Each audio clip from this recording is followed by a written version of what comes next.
Hoy empezamos nueva serie. Vamos a hablar de la historia de Rusia desde su origen hasta, en principio, el final de la Edad Media con el Principado de Moscú. Os animo encarecidamente a darle like a los vídeos y a comentar, porque YouTube detecta todas estas interacciones y cuantas más, el algoritmo más recomienda el vídeo a otra gente. Con poner cualquier emoticono ya vale, pero sin duda lo mejor es compartirlo a saco en redes sociales. Dicho esto, empecemos con la historia. Bueno, antes de meternos en la historia, hablemos un poco de geografía. En esta serie me voy a centrar sobre todo en lo que es la llanura de Europa Oriental, que va desde la llanura central y los montes Cárpatos hasta los montes Urales, que sirven de frontera entre la Rusia europea y la Rusia asiática. En estas llanuras montañas hay muy poquitas. Lo importante realmente son los ríos. El río Ural es el que nace en los montes Urales y desemboca en el mar Caspio. El río Volga es el más importante. Nace en el norte, en la meseta de Valdai, pasa por el lago Selinger y también desemboca en el mar Caspio. Pasa por Novgorod, por Kazán y por Volgogrado, la antigua Stalingrado. Y uno de sus afluentes, el Oka, tiene otro afluente llamado el río Moskova, que pasa por Moscú, la actual capital de Rusia.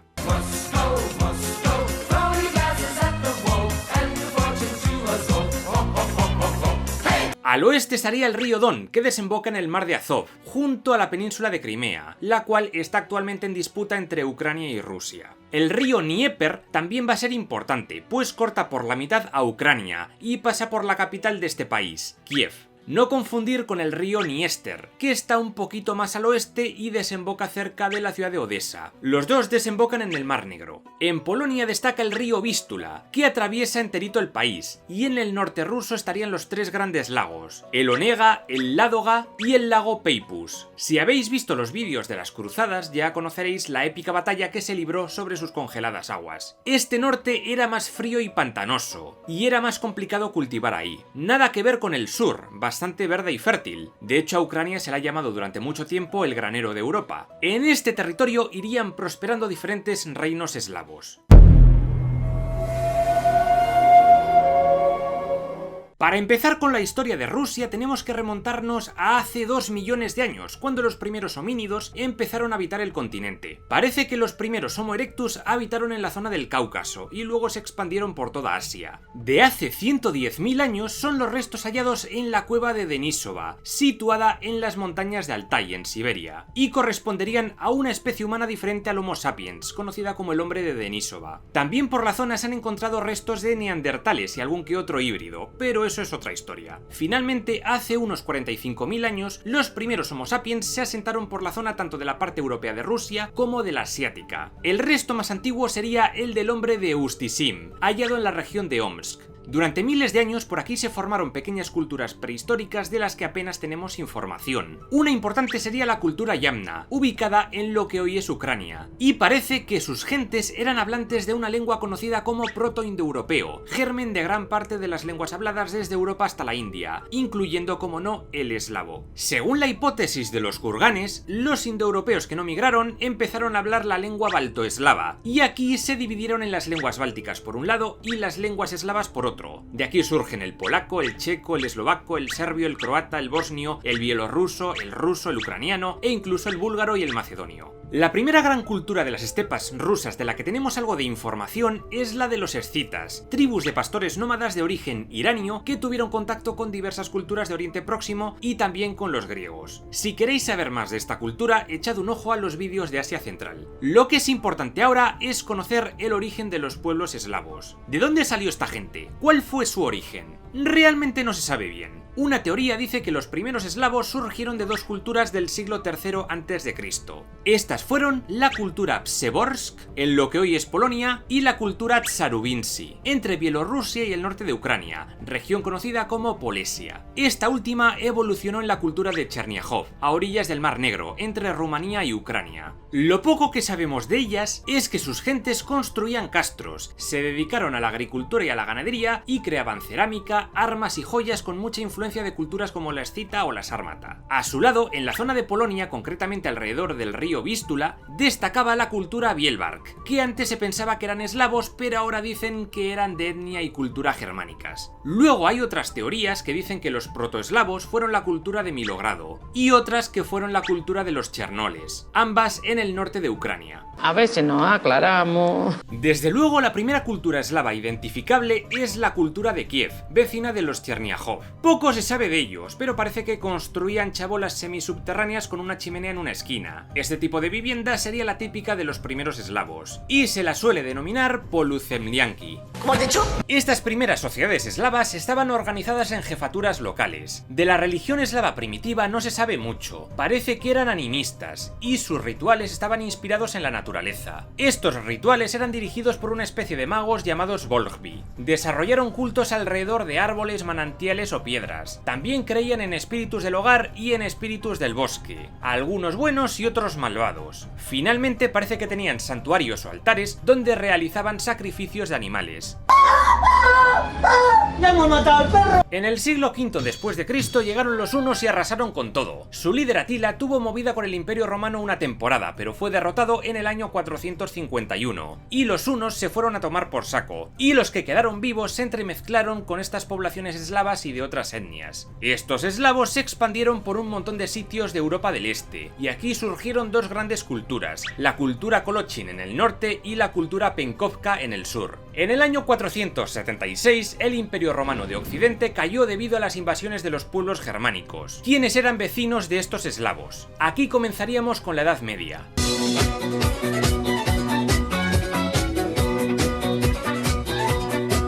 Y hay que saber que parte del Imperio Romano sobrevivió a esto, y ese fue el Imperio Romano de Oriente o Imperio Bizantino, con capital en Constantinopla. Esto será muy importante en esta historia. A partir del año 560 después de Cristo hicieron su aparición en Europa del Este los ávaros, un pueblo de origen túrquico. Al mismo tiempo, otro pueblo túrquico se asentó en la región del Cáucaso, y esos fueron los jázaros. De estos dos también hablé en los vídeos de Asia Central. Lo que ahora tenéis que saber de ellos es que serían enemigos de las tribus eslavas durante los siguientes 2 siglos y medio. Durante estos años, el historiador bizantino Jordanes habló de que las tribus eslavas eran los Veneti o Vénetos del Vístula, los Sclaveni o esclavenos y los Antes. Otro historiador, Procopio de Cesarea, dijo que los Sclaveni y los Antes hablaban el mismo idioma y venían de un pueblo común al que llamó Esporoi, que significa espora en griego. También había otros eslavos que vivían en la zona de Polonia, a los que llamaron Wendos. En realidad el término eslavo no fue usado hasta el siglo VI. No se sabe el origen de este término, pero podría significar gloria, honor o palabra o lengua, en referencia al conjunto de personas que hablaban la misma lengua. Y esto tendría sentido, pues su palabra para designar a los germanos era niemsi, es decir, mudos. Y es verdad que la palabra esclavo viene de estos eslavos, pues durante el medievo muchos eslavos se convirtieron en eso, en esclavos. La madre que os parió. Actualmente existen 3 grupos de eslavos. Los eslavos occidentales son los checos, los eslovacos, los pomeranios, los polacos, los silesios y otros muchos. Los eslavos orientales son los ucranianos, los bielorrusos y los rusos. Finalmente, los eslavos meridionales o del sur serían los que habitan en los Balcanes, croatas, serbios, bosnios y eslovenos. También estarían los búlgaros y los macedonios, pues durante la Edad Media estos pueblos túrquicos y griegos, respectivamente, se mezclaron a saco con los eslavos.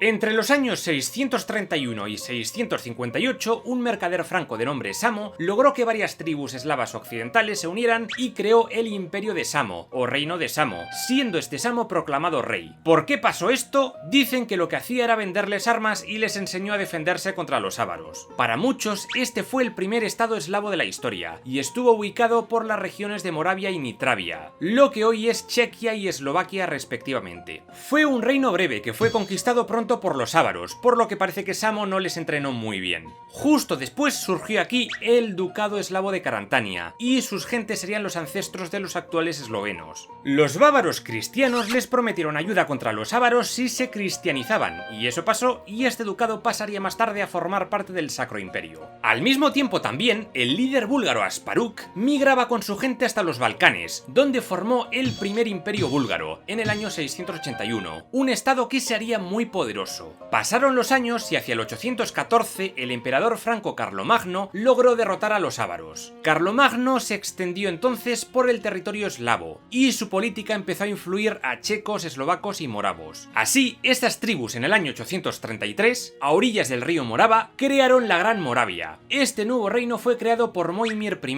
príncipe de Moravia, al tomar el Principado de Nitra, regido por el príncipe Pribina. Moimir I introdujo el cristianismo en la región y levantó algunas iglesias. A su muerte en el año 846, su nieto Ratislav I heredó el trono. Como quería desligarse de la influencia del clero franco, este rey habló con el emperador bizantino Miguel III y le dijo que mandara misioneros para que evangelizaran la región, pero en lengua eslava. Por ello, en el año 863 llegaron a la zona los misioneros Cirilo y Metodio. Aparte de evangelizar en cristianismo a estos eslavos, empezaron a promover la lengua llamada antiguo eslavo eclesiástico, desarrollada por Cirilo a partir del dialecto eslavo de Salónica. Este dialecto se usó para la liturgia cristiana y para traducir la Biblia y otros textos. Además, también crearon un alfabeto primitivo eslavo, el alfabeto glagolítico, de 41 letras, la gran mayoría derivadas del alfabeto griego. Cirilo no inventó el alfabeto cirílico, aunque se llama así por él. La historia es que, al mismo tiempo, en el primer imperio búlgaro reinaba Boris I.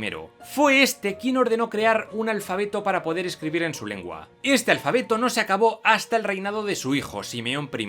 El encargado de tal tarea fue un alumno de Cirilo, Clemente de Ohrid. Este alfabeto cirílico arcaico se basó en el alfabeto griego y en el hebreo, y con mucha influencia de este glagolítico. Actualmente muchos países eslavos escriben en este cirílico. Ratislav I fue destronado por su sobrino Svatopluk I, con ayuda de los francos. Sin embargo, luego los francos fueron contra él y hubo muchas movidas. Lo importante es saber que fue durante su reinado cuando la Gran Moravia alcanzó su máxima expansión territorial. Pero esto no duraría mucho, y en el año 907 el reino desapareció bajo las espadas de los magiares, es decir, de los húngaros. El territorio se dividió entonces entre Bohemia, que pasó a manos del Sacro Imperio, y el reino de Hungría, creado por estos magiares. Adiós, Pepito.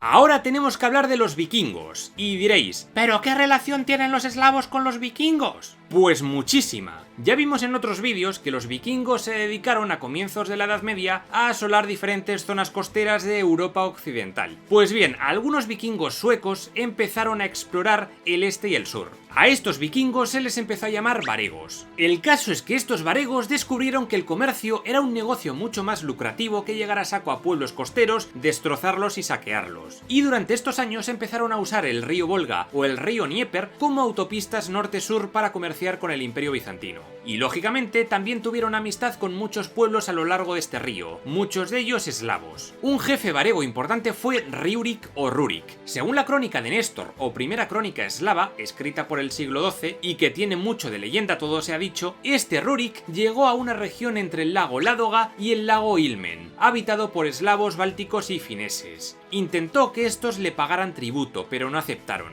Más tarde, estas tribus de la zona se empezaron a pelear entre sí y llamaron a Riurik para que pusiera orden. Así, en el año 862, Rurik pacificó la región, unió a toda esta gente y estas tribus le alzaron como su líder. En esa zona, cerca del lago Ilmen, levantó un asentamiento llamado Holmgard, luego llamado Novgorod, y creó el Principado de Novgorod, germen de la Rus de Kiev y origen de la dinastía rúrica, una dinastía que gobernaría la Rus de Kiev y luego Moscovia hasta el siglo XVII, cuando llegaron los Romanov. Parece que el término Rus significaba pueblo o remeros, y era el nombre de la tribu sueca a la que pertenecía este Rurik.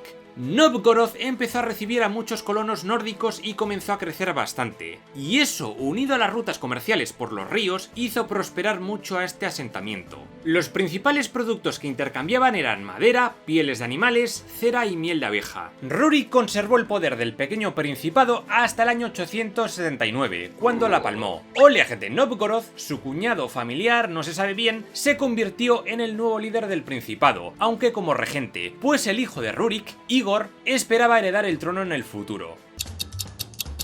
Pero ahora viajemos más al sur. Resulta que dos soldados de Rurik, Askold y Dir, viajaron hacia Constantinopla, o Miklagar en nórdico, o Zargrad en eslavo. Realmente no se sabe si eran dos o una misma persona. El caso es que, según la leyenda, por el camino se fijaron en un asentamiento sobre una colina. Esa era Kiev, una pequeña ciudad construida por tres hermanos, Ki, Eschek y Yoriv. Parece que a Dir y a Askold les gustó el sitio, lo tomaron y lo gobernaron durante años. Algunos afirman que incluso llegaron a ser bautizados en el cristianismo. Pues bien, en el año 882, Oleg de Novgorod comenzó a bajar por el río Dnieper y tomó algunas poblaciones, como Smolensk y Liubech. Finalmente logró llegar hasta Kiev y logró capturarla tras una serie de ataques contra ella. Según la crónica de Néstor, también mató a Askold y Dir. Una vez con Kiev en su poder, Oleg convirtió esta ciudad en la capital, y todo el principado pasó a denominarse a partir de ese momento como la Rus de Kiev. Eso es lo que veremos en el siguiente capítulo.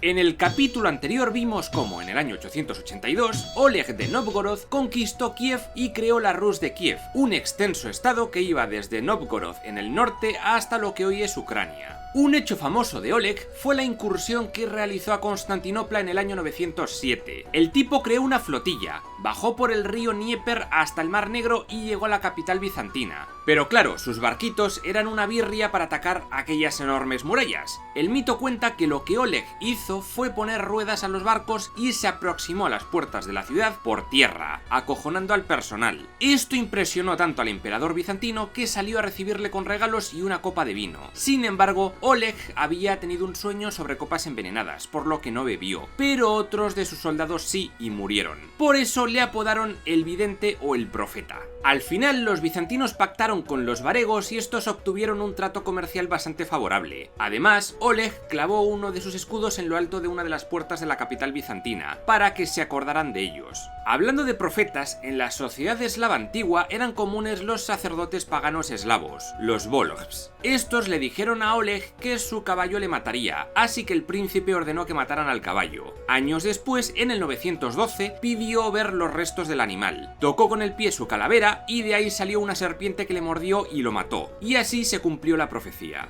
Una putada. Tras la muerte de Oleg, el trono de la Rus de Kiev fue a parar al hijo de Rurik, Igor de Kiev. De él se cuenta que sitió la ciudad de Constantinopla en dos ocasiones, la primera en el año 941. En esta ocasión, el fuego griego, la mayor arma de los bizantinos, destruyó gran parte de su flota, e Igor tuvo que salir de allí cagando leches. De todas formas, en su segunda incursión, en el 944, parece que Igor terminó llegando a un trato favorable con el emperador Constantino VII.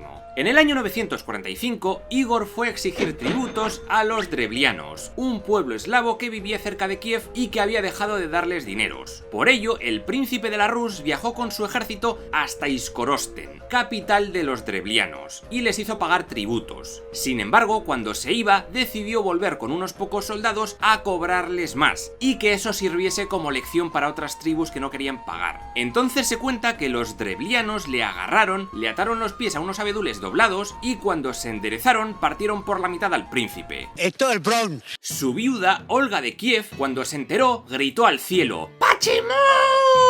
Que en ruso significaría ¿por qué? ¿Por qué, señor? ¿Por qué?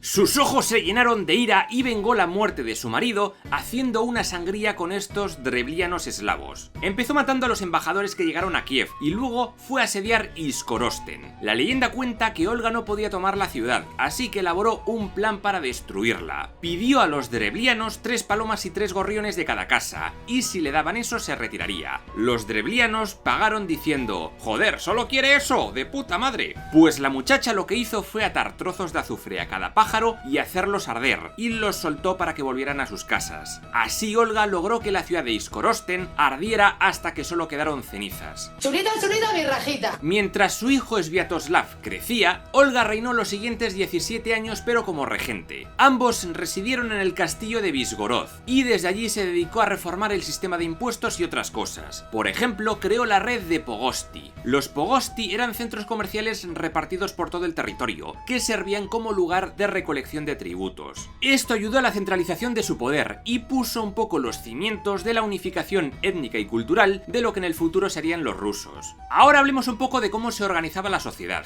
El kniaz era como el rey, se suele traducir el término como príncipe o duque, y gobernaban en un principado. Antiguamente los kniaz eran los jefes de las tribus eslavas. Si había varios príncipes, el veliki kniaz era el gran príncipe o príncipe supremo. Los rusos no usarían el término zar hasta el año 1547, palabra que por cierto viene de César y que se traduciría como emperador. El primer gobernante en utilizar el título de zar fue Simeón I el Grande, monarca búlgaro, y eso fue en el año 913. Ahora pasemos a lo que es una druzina. Era así como los primeros eslavos llamaban a la Guardia Real. Era como el cuerpo de guardaespaldas y también formaban el núcleo del ejército durante las campañas bélicas. Tras el príncipe eran importantes los boyardos. Estos eran básicamente la nobleza terrateniente eslava. Luego también estaban los voivodas, que eran desde jefes militares hasta señores de la guerra. Más tarde el término se convirtió en un título similar al del rey en algunos lugares de los Balcanes. Cada ciudad y pueblo estaba gobernado por un posádnik, que viene a ser como un alcalde. Eran elegidos a dedo por el príncipe de Kiev, aunque durante el siglo XII pasaron a elegirse localmente. Ya en estos tiempos existía una asamblea popular llamada Veche, que reunía a los ciudadanos varones al toque de una campana. Aparte de comerciantes, artesanos y otros trabajadores urbanos, en el campo existían los smerts, que eran los campesinos libres que se dedicaban a labrar los campos de los terratenientes. Ahí, bueno, ha quedado más o menos recta, ¿no, Antonio? Recta, mira, vamos a lavarnos las manos. En el año 955, Olga visitó Constantinopla y estuvo ahí de amigueo con el emperador Constantino VII. Allí descubrió el cristianismo, le moló y se convirtió a esta religión. Fue bautizada con el nombre de Helena en honor a Santa Helena, la madre de Constantino el Grande, y hoy en día es venerada tanto por la Iglesia ortodoxa como por la católica. Parece que el emperador buscaba casarse con ella, pero Olga le rechazó y se volvió a Kiev. A su vuelta, Olga intentó cristianizar la Rus de Kiev, pero no lo logró. Su hijo Sviatoslav pasaba del asunto porque decía que si se convertía, sus guerreros se burlarían de él, aunque dijo que no perseguiría a los que se convirtieran a la religión de Cristo. Por ello, Olga tuvo libertad para levantar iglesias por todo el lugar. Hacia el año 962, Sviatoslav I se hizo mayor y ya pudo gobernar por su cuenta, apartando bastante del poder a su madre. Fue el primer príncipe de la Rus de Kiev en tener nombre eslavo y siguió siendo pagano toda su vida. Si por algo es famoso Sviatoslav I el Valiente, es por sus persistentes campañas de conquista al este y al sur de la Rus. La primera guerra de su mandato fue hacia el valle del río Volga y la región esteparia del Póntico. Allí luchó primero contra los búlgaros del Volga, de religión musulmana, y tras eso logró acabar con el gran imperio házaro, uno de los estados más potentes de la época, cuyos habitantes eran de religión judía. La campaña concluyó con la toma de Sarkel y después de Atil, la capital de estos házaros. Gracias a esto, la Rus de Kiev logró dominar las rutas comerciales que cruzaban la estepa hasta el Mar Negro. Parece que esta conquista fue lograda mediante una alianza con los pechenegos, un pueblo seminómada de origen túrquico que se había asentado por la zona. También con su ayuda derrotó a los alanos que vivían en la zona del Cáucaso. Subidón. La siguiente campaña de Sviatoslav I fue hacia el sur, hacia los Balcanes. Con ayuda de los bizantinos, el príncipe se enfrentó y derrotó a Boris II de Bulgaria. Sin embargo, mientras estaba ocupado con esto, los bizantinos le traicionaron y enviaron a los pechenegos a Kiev y la asediaron en el año 968. Los kievitas lograron frenar el ataque y Olga envió una carta a su hijo advirtiéndole de toda la movida. Sviatoslav tuvo que volver a Kiev y logró derrotar definitivamente a los pechenegos que intentaban tomar la ciudad. Olga murió poco después y Sviatoslav decidió trasladar la capital de Kiev a Pereyaslavets, en la desembocadura del río Danubio, en lo que hoy es Rumanía. ¿Por qué? Pues porque aquella ciudad era un centro comercial muy importante, donde abundaba el oro, la seda y el vino, así como la fruta griega, los caballos húngaros, la miel y los esclavos. En el año 970, Sviatoslav atacó el imperio bizantino gobernado por el emperador Juan Tzimiskes. Puso en sitio la ciudad de Adrianópolis, pero las fuerzas bizantinas lideradas por el general Bardas Escleros logró un contraataque exitoso en la batalla de Arcadiópolis. Sviatoslav tuvo que retroceder y se retiró a Dorostolón. Allí los bizantinos sitiaron a los Rus durante 65 días, hasta que el príncipe decidió llegar a un acuerdo con el emperador. Él se retiraría de los Balcanes a cambio de alimentos y de una huida segura. Sin embargo, el emperador Juan no iba a cumplir su palabra. Malo, mala persona. Juan rápidamente fue a donde el Khan pechenego Kuria y le dijo que fuese a asesinar a Sviatoslav, que se dirigía hacia la desembocadura del Dnieper. Así, en el 972, una emboscada pechenega acabó con la vida del príncipe de la Rus, y su cráneo fue convertido en un cáliz. Por cierto, como curiosidad, fue por estas fechas cuando los bizantinos crearon la famosa Guardia Varega, una guardia personal de élite compuesta por estos guerreros nórdicos. Tras su muerte, dos de sus hijos, Oleg y Yaropolk, pelearon por el poder en una guerra civil que duró 4 años. Al final, Yaropolk asesinó a su hermano y se coronó como Yaropolk I. Sin embargo, su reinado no duró una mierda. Un tercer hermano, Vladimir, huyó de Novgorod en el 977 y se refugió en Escandinavia. Allí recibió ayuda y pudo reunir un potente ejército de nórdicos, y gracias a ello, Vladimir reconquistó Novgorod. En el año 978, Vladimir se encaminó hacia el sur para enfrentarse a su medio hermano. Por el camino atacó Polotsk y mató a su gobernador, el príncipe Rogbolod, y obligó a su hija, Rogneda, a casarse con él. Tras esto, conquistó Smolensk y finalmente Kiev, donde logró matar a Yaropolk I. Como dijo Vladimir, una paja y a dormir. Como dijo Vladimir, una paja y a dormir. Fue así como Vladimir I el Grande llegó al poder de la Rus de Kiev. Durante sus primeros años de reinado continuó, al igual que su padre, enfrentándose a diferentes tribus y expandiendo los territorios de la Rus. Pero lo que haría célebre a Vladimir I el Grande fue que convirtió el cristianismo ortodoxo en la religión oficial del Principado. Realmente, Vladi era bastante pagano cuando comenzó su reinado. Tenía unas 800 concubinas y erigió muchas estatuas y santuarios a dioses paganos. Muchos de estos dioses eran una mezcla de diferentes culturas, nórdicos, eslavos, iranios. Están por ejemplo Perún, dios del trueno y de la guerra, Stribog, dios del viento, Dasbog, una deidad solar eslava, Mokos, diosa de la naturaleza de origen finés, Hors, dios de origen iraní que a veces era dios del sol y otras veces de la luna, Simargl, una especie de perro alado que según el mito estaba encadenado a la estrella Polaris para que no destrozase el mundo. Luego también estaban Zoria, diosa del amanecer, o Kostroma, diosa de la fertilidad.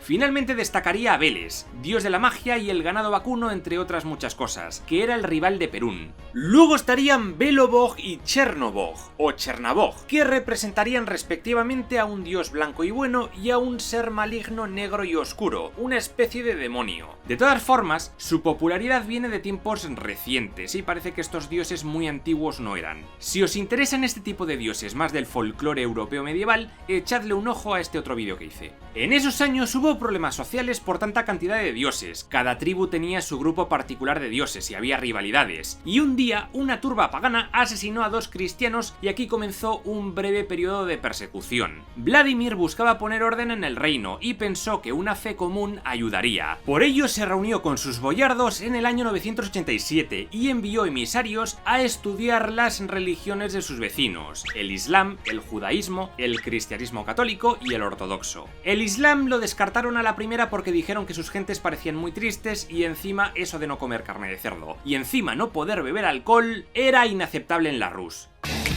El judaísmo también fue descartado porque al haber perdido Jerusalén era visto como que habían sido abandonados por Dios. Al final Vladimir decidió adoptar el cristianismo ortodoxo, ya que la descripción de la ciudad de Constantinopla le maravilló. Era el año 988 y la Rus de Kiev se convirtió oficialmente en un principado cristiano de rito oriental, imitando el modelo bizantino. Además, Vladimir se casó con Ana Porfirogéneta, hermana del emperador bizantino Basilio II, el asesino de búlgaros. Vladi fue bautizado en la ciudad de Kersonesos, en Crimea, una ciudad bizantina, y tomó el nombre de Basilio. Según otra versión de la historia, Vladimir ayudó a Basilio II contra la rebelión de Bardas Focas, tomó el Kersoneso y exigió casarse con Ana, pero el emperador condicionó el matrimonio a su conversión. De todas formas, a su vuelta a Kiev, Vladimir se dejó de concubinas y de ídolos paganos, y reinó junto a Ana siguiendo las leyes de Cristo. Ahí comenzó la conversión de la población a esta religión, y a miles de bautismos en el río Dnieper.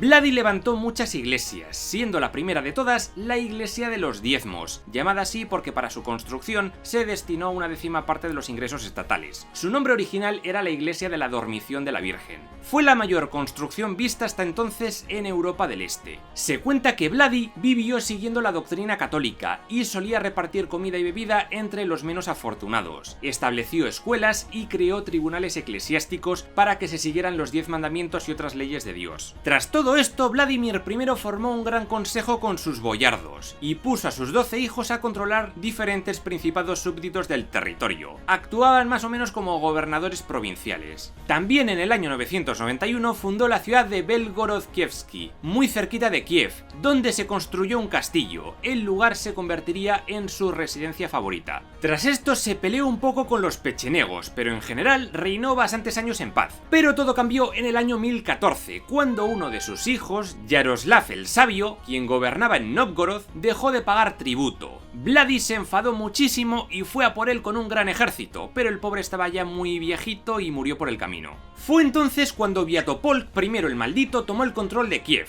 ¿Y quién coño es este Sviatopolk? Pues no se sabe bien. Dicen que podría ser el hijo mayor de Vladimir, pero hay muchas dudas. El caso es que tomó el poder de Kiev y se dedicó a asesinar a otros hijos de Vladimir que podían ser un obstáculo en sus planes. Boris y Gleb fueron cruelmente asesinados y ahora son considerados los primeros santos por la iglesia rusa. Podéis ir en paz. Otro de los hermanos en el punto de mira era Yaroslav el Sabio. Este rebeldillo fue a la guerra contra Sviatopolk y en 1016 logró una gran victoria. Sviatopolk tuvo que huir a Polonia, pero 2 años después volvió con un potente ejército cedido por el rey Boleslao I de Polonia y derrotó a Yaros para retomar Kiev. Sin embargo, otra vez Yaroslav el Sabio fue a por él y le derrotó de nuevo. Y este, otra vez, volvió ahora con ayuda de los pechenegos, pero fue derrotado definitivamente en 1019. Ese mismo año, Yaroslav I el Sabio fue coronado como Gran Príncipe de la Rus de Kiev.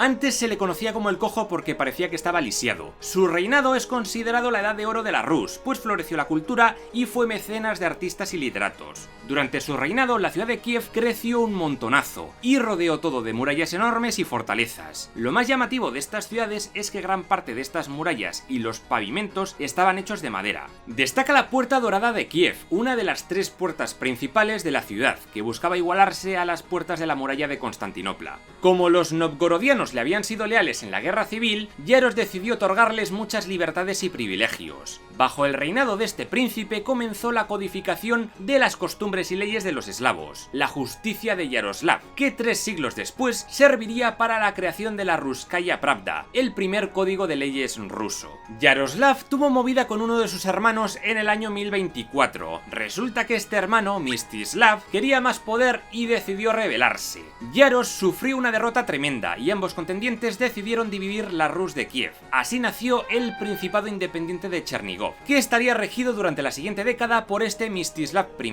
Cuando murió en 1036 ya todo volvió a la Rus. En 1030 Yaros conquistó las ciudades de Cherven a los polacos, gobernados por Casimiro I el Restaurador. Ambos llegaron a acuerdos y este acabó casándose con María, la hermana de Yaroslav. Luego se dirigió al norte y allí tomó Tartu, en la actual Estonia, y la renombró como Yurjev, y les obligó a pagar tributo anual. En los siguientes años, Yaros invirtió mucha pasta en crear una línea defensiva de fuertes para protegerse de los pechenegos. En 1036, el príncipe Rus obtuvo una gran victoria sobre ellos y dejaron de ser una amenaza. Como celebración de este hecho, ordenó construir la Catedral de Santa Sofía de Kiev. De todas formas, hay quien dice que la construcción de esta iglesia comenzó mucho antes, durante el reinado de Vladimir I. La que sí construyó seguro fue la Catedral de Santa Sofía de Novgorod. Otra construcción importante de la época fue el monasterio de las Cuevas de Kiev, el monasterio más antiguo de Ucrania, creado por los monjes Antonio y Teodosio. La iglesia que vemos ahora es una reconstrucción del siglo XX, y juraría que cuando visité Kiev hace ya una década, creo que me metí por una de esas cuevas. O igual eran otras, no sé, es que hay varias. De todas formas, todas las construcciones rusas empezaron a copiar un poco el estilo bizantino, pero irían poco a poco añadiendo innovaciones, como las típicas cúpulas de cebolla o bulbosas. Aparte de todo esto, Yaroslav proclamó como obispo metropolitano de Kiev a Hilarión de Kiev, un monje eslavo. Esto rompía con la tradición bizantina de colocar a griegos en sedes episcopales. Durante la década siguiente tuvo lugar la guerra ruso-bizantina de 1043. Una flotilla de la Rus, comandada por uno de los hijos de Yaroslav, atacó Constantinopla, pero entre el fuego griego y una fuerte tormenta que destrozó la mayoría de barcos, los Rus se tuvieron que volver a Kiev con las manos vacías.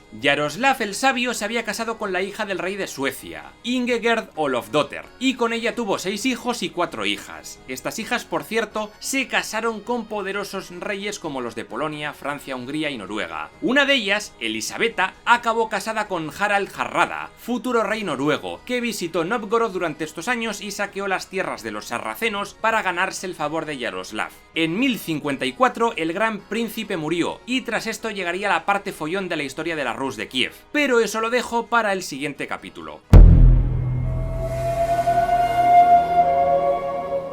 Año 1054. Yaroslav el Sabio, gran príncipe de la Rus de Kiev, murió, y su cargo fue a parar a uno de sus hijos, Iziaslav I Yaroslavich. Por cierto, no lo dije, pero los apellidos acabados en vich significan hijo de, y Evna, hija de. Mientras tanto, Ob y Oba indicarían la familia. Esto es como en España con lo de Fernández, Hernández, Gómez, etc. O el nórdico Ragnarsson, hijo de Ragnar, el gaélico O'Connor, nieto de Connor, y MacNulty, hijo de Nulti.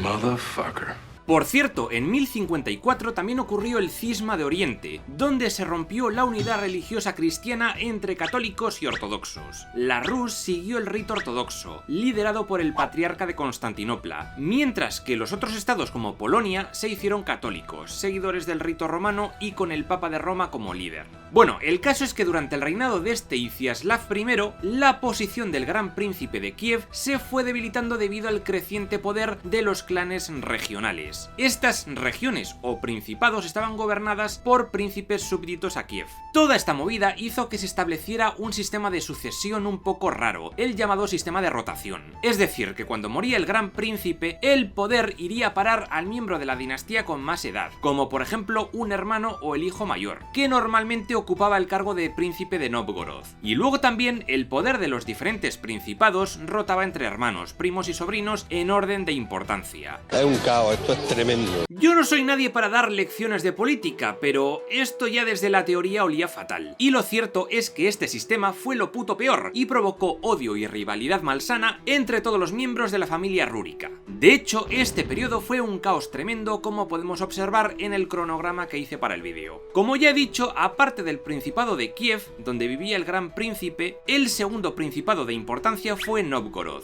Allí, Iziaslav I puso a mandar a su hijo mayor, Mstislav I.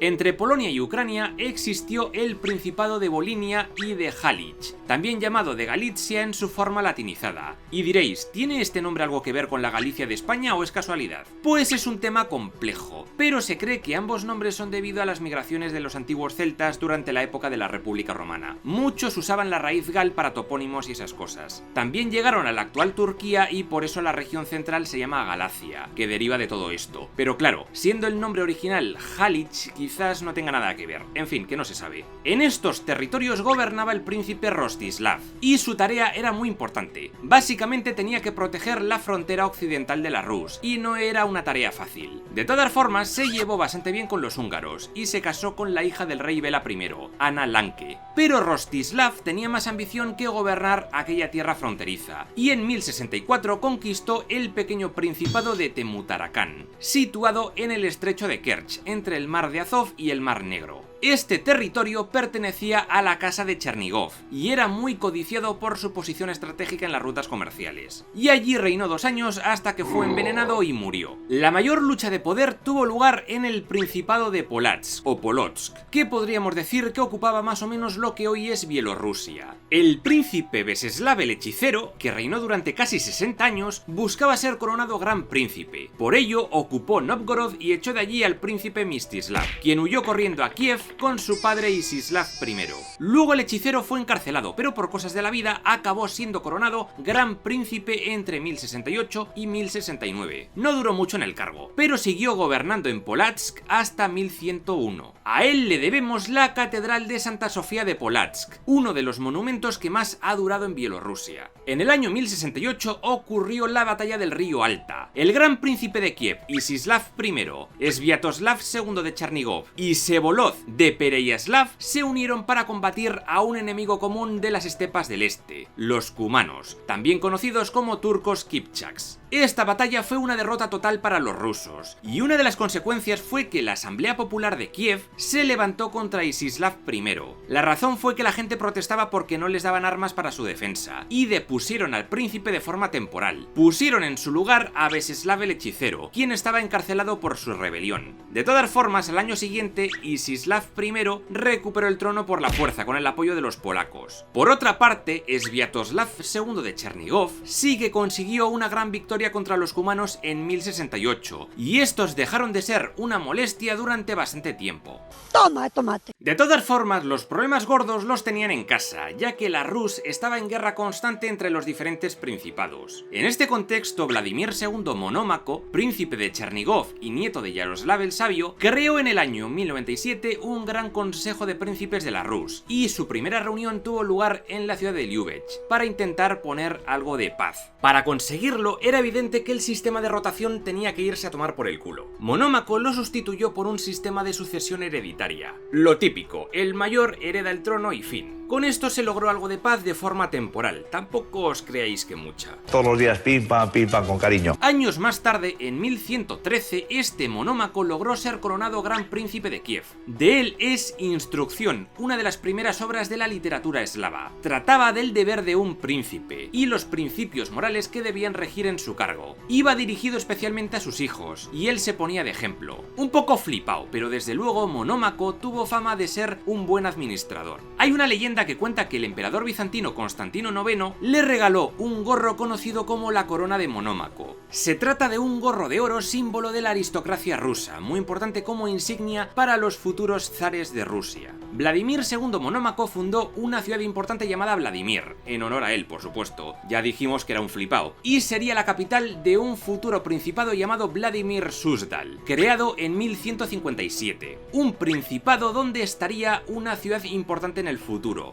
Moscú. De hecho, este principado se transformaría tiempo después en el Gran Ducado de Moscú. Ya lo veremos. Lo que es importante saber es que su hijo, Yuri Dolgoruki, o Brazo Largo, es considerado por muchos como el fundador de Moscú al ser entregado por su padre el gobierno de este territorio.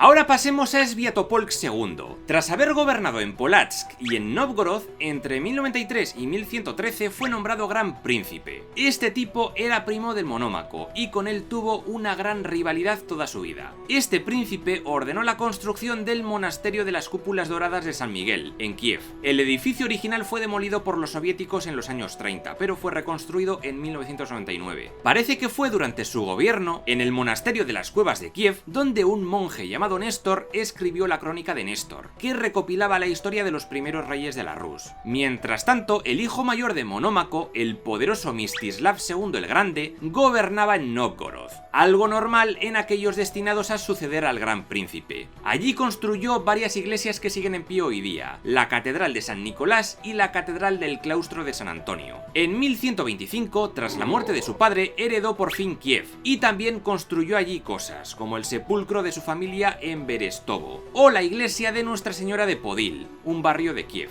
Su gobierno se caracterizó por la guerra constante contra cumanos, estonios, lituanos y también contra Polotsk. De hecho, para 1130 había exiliado a todos los hijos de Vseslav el hechicero. Se considera a Mstislav II el Grande como el último gobernante de la Rus de Kiev unida, pues tras su muerte en 1132 llegó el auténtico caos de división y muchos de estos principados básicamente se independizaron. Y al cóctel hay que añadir la decadencia del Imperio Bizantino y el declive de las rutas comerciales por el Mar Negro, especialmente durante la época de las Cruzadas. ¡Vaya desastre! En el año 1136, en el Principado Principado de Nóvgorod ocurrió un hecho importante. Los novgorodianos se reunieron en una veche y echaron del poder al príncipe Vsevolod Mstislavich, y entonces nació la República de Nóvgorod. La población se vio con el poder de elegir y echar a su gobernante a placer, aunque no os penséis que esto era algo súper democrático. La elección era cosa de una oligarquía local boyarda, y la nueva elección se basaba mayormente en quién era el príncipe dominante de la Rus en aquel momento. Es decir, que no cualquiera podía ser nombrado nuevo príncipe.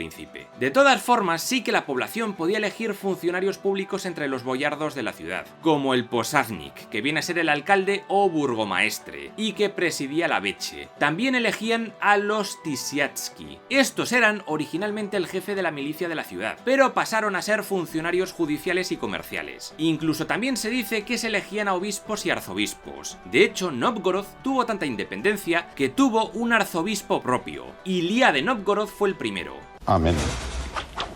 En el año 1157, en la ciudad de Vladimir, fue alzado como príncipe Andrei I el Piadoso, o Andrei Bogolyubsky. Con él nacería este Principado de Vladimir-Suzdal, que sería el más poderoso de la época y que unía las ciudades de Rostov, Suzdal y Vladimir. La tarea que se propuso este Andrei fue la de unificar todas las tierras de la Rus bajo su autoridad. En el año 1159 luchó persistentemente por el sometimiento de Nóvgorod, y en 1169 una coalición de príncipes dirigida por él entró en la ciudad de Kiev y la saqueó. Durante sus años de reinado, la ciudad de Vladimir empezó a tener gran importancia. Allí levantó la Catedral de la Asunción, o la Iglesia de la Intercesión del río Nerl, entre otras muchas. Cerca de esta capital, en Bogolyubovo, construyó el castillo en el que residió la mayor parte de su vida. De todas formas, se ganó muchos enemigos, y 20 de sus súbditos lo mataron en su cama en 1174. ¡Mata al abuelo! ¡Mata al yayo! ¡Mata al yayo! Pocos años después llegó al poder su hermano Vsevolod III Gran Nido, y durante los casi 40 años que estuvo de príncipe de Vladimir-Suzdal, la ciudad de Vladimir comenzó a vivir una época de gran esplendor. El apodo de Gran Nido le viene porque tuvo muchos hijos.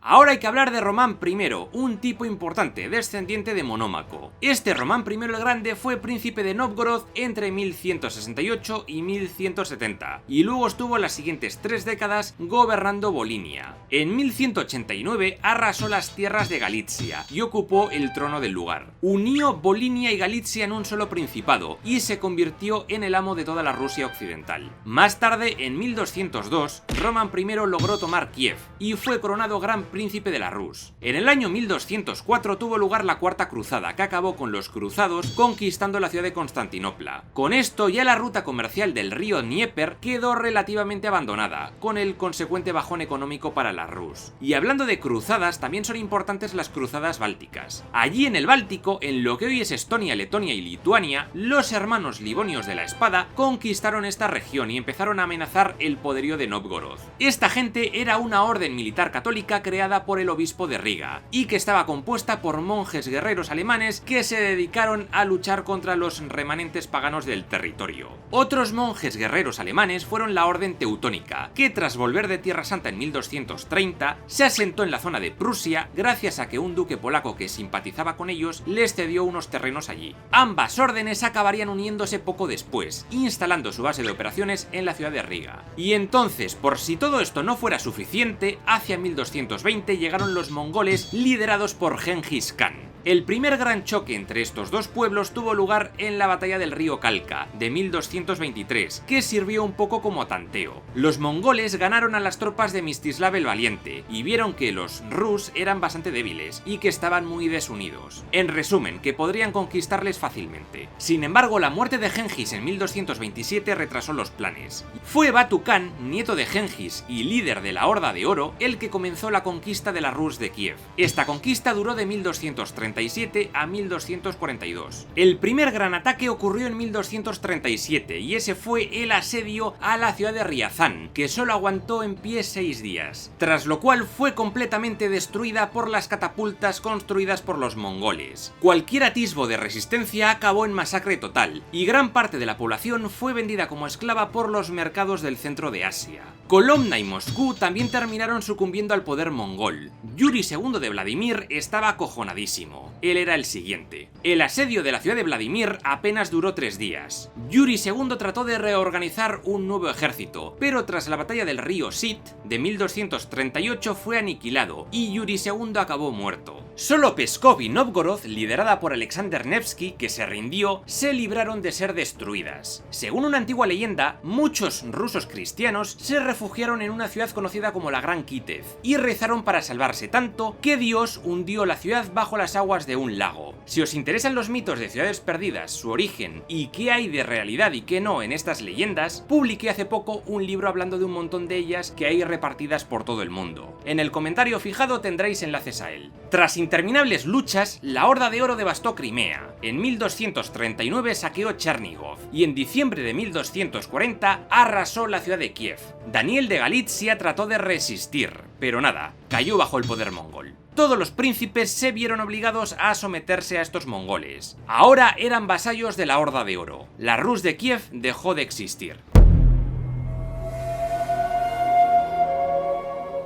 Desde aproximadamente el año 1240, los mongoles de la Horda de Oro controlaban toda la Rus de Kiev, y este dominio duró más de 200 años. Estos mongoles, o tártaros como les llamaban los rusos, dejaron en sus puestos a los príncipes rusos que se comportaban bien y colaboraban con ellos. Incluso les dieron bastante libertad de gobernar como quisieran, siempre y cuando crearan censos, impuestos y tributos para ellos. Los príncipes sometidos recibían de los mongoles un yarlik, es decir, un edicto que les permitía gobernar a cambio de vasallaje. Destaca la figura del darugachi o baskak, que eran los recaudadores mongoles, o darugas en plural. Parece que vivían en Vladimir, pues este principado ducado se convirtió en el principal intermediario entre los mongoles y la Rus. Y digo ducado porque en este periodo los principados y los príncipes pasan a ser ducados y duques, aunque en el fondo siguen bastante igual que durante la Rus de Kiev. Cada vez que un duque ruso moría, los candidatos tenían que viajar a la capital del Khan para que éste eligiera al nuevo duque de cada territorio en una ceremonia simbólica de sumisión, y entregaban los yarlik a los elegidos. En este contexto tenemos que hablar de una figura muy importante, Alexander Nevsky. Este joven era de una familia real rúrica, pero no tenía muchas esperanzas de conseguir un puesto importante. Sin embargo, todo cambió en el año 1236, el año anterior a que comenzara la conquista mongola. Su padre Yaroslav II dejó Novgorod para coronarse príncipe de Kiev,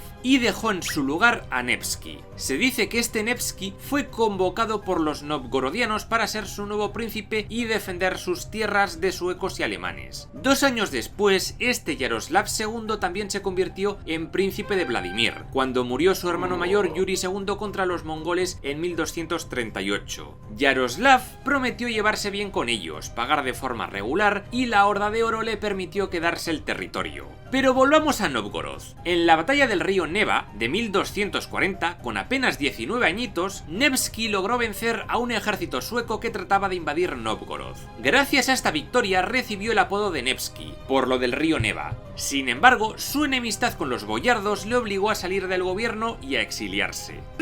Sin embargo, la Orden Livonia y los caballeros teutónicos habían invadido Pskov y ahora se acercaban a Novgorod, así que los novgorodianos acojonados buscaron a Nevsky y le hicieron volver. De nuevo en el poder, Nevsky armó un potente ejército y venció a los invasores en la célebre batalla del lago Peipus del año 1242, también conocida como Batalla del Hielo porque tuvo lugar sobre un lago helado. La caballería pesada livonia acabó rompiendo el hielo por su peso y gran parte de las tropas cruzadas se fueron para el fondo del lago. A mí es que me encanta el agua fresquita. Esta victoria fue un nuevo hito para Alexander Nevsky. Más tarde dirigió varias campañas más contra los suecos. Sin embargo, los mongoles estaban venga a atacar a otros principados de la Rus. Nevsky fue listo y prefirió no meterse mucho con ellos porque sabía de lo que eran capaces. Es más, acabó rindiéndose a ellos a cambio de que no destrozaran nada en Novgorod. Como ya dije, el padre de Alexander Nevsky era Yaroslav II, gran príncipe de Vladimir. Este también había pactado con los mongoles y continuó gobernando su territorio, pero en 1245 tuvo que ir a Karakorum, la lejana capital de los mongoles, para reunirse con el Gran Khan. Sin embargo, Yaroslav murió por el camino. Dicen que fue envenenado, pero no se sabe. El caso es que su hermano, Sviatoslav III, se hizo con el trono, y entonces los dos hijos de Yaroslav, Nevsky y Andrei, tuvieron que ir a reclamar en 1448 a Karakorum.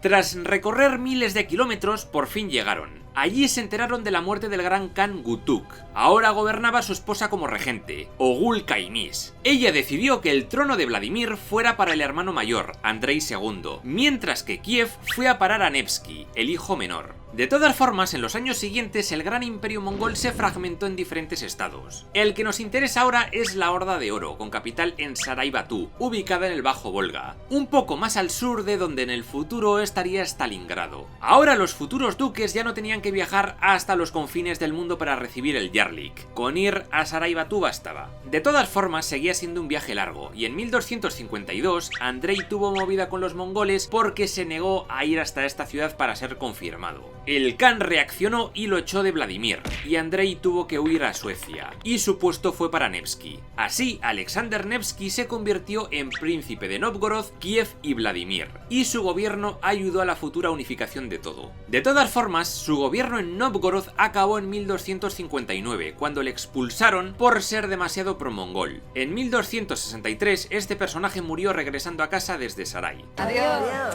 Un beso. Uno de los hijos de Alexander Nevsky fue Danil Alexandrovich, mejor conocido como San Daniel. Este tipo es famoso porque en 1283 fundó el Gran Ducado de Moscú, o Moscovia, que era la ciudad de Moscú y un poquito más. De todas formas, el territorio seguía estando bajo el dominio mongol. La política de San Daniel fue seguir cooperando con los señores mongoles y seguir recolectando tributos de los demás principados para dárselos a los invasores. Para muchos, la conquista mongola fue una desgracia y estuvo llena de masacres, pero también es cierto que acabó con las guerras intestinas que llevaban siglos jodiendo a los habitantes de la Rus. Con el tiempo, los moscovitas aprendieron tácticas militares de los mongoles y también se comenzó a desarrollar una red de caminos postales, censos, se mejoró el sistema fiscal para hacerlo más eficiente y se abrieron vías comerciales por Asia, lo que hizo mejorar la economía de toda la Rus de Kiev. Incluso la Iglesia Ortodoxa rusa tuvo un renacimiento espiritual durante esta época del dominio mongol, pues les eximieron de pagar impuestos y su sede migró de Kiev a Vladimir. El jerarca o patriarca recibía el nombre de metropolitano de Kiev y de toda la Rus, independientemente de vivir en Vladimir, y en esta época fue Kirill II o Cirilo II. También se fue estableciendo la llamada Duma de los Boyardos, que eran unas reuniones periódicas entre el príncipe o duque y estos nobles para tomar decisiones conjuntas. Ya conté que los boyardos eran ricos terratenientes que vivían en mansiones. Son características sus representaciones con sus largos abrigos de terciopelo y piel, sus altos gorros y largas barbas. San Daniel creó los primeros monasterios de Moscú, como el monasterio de la Epifanía y también el monasterio de San Daniel, o de Danilov.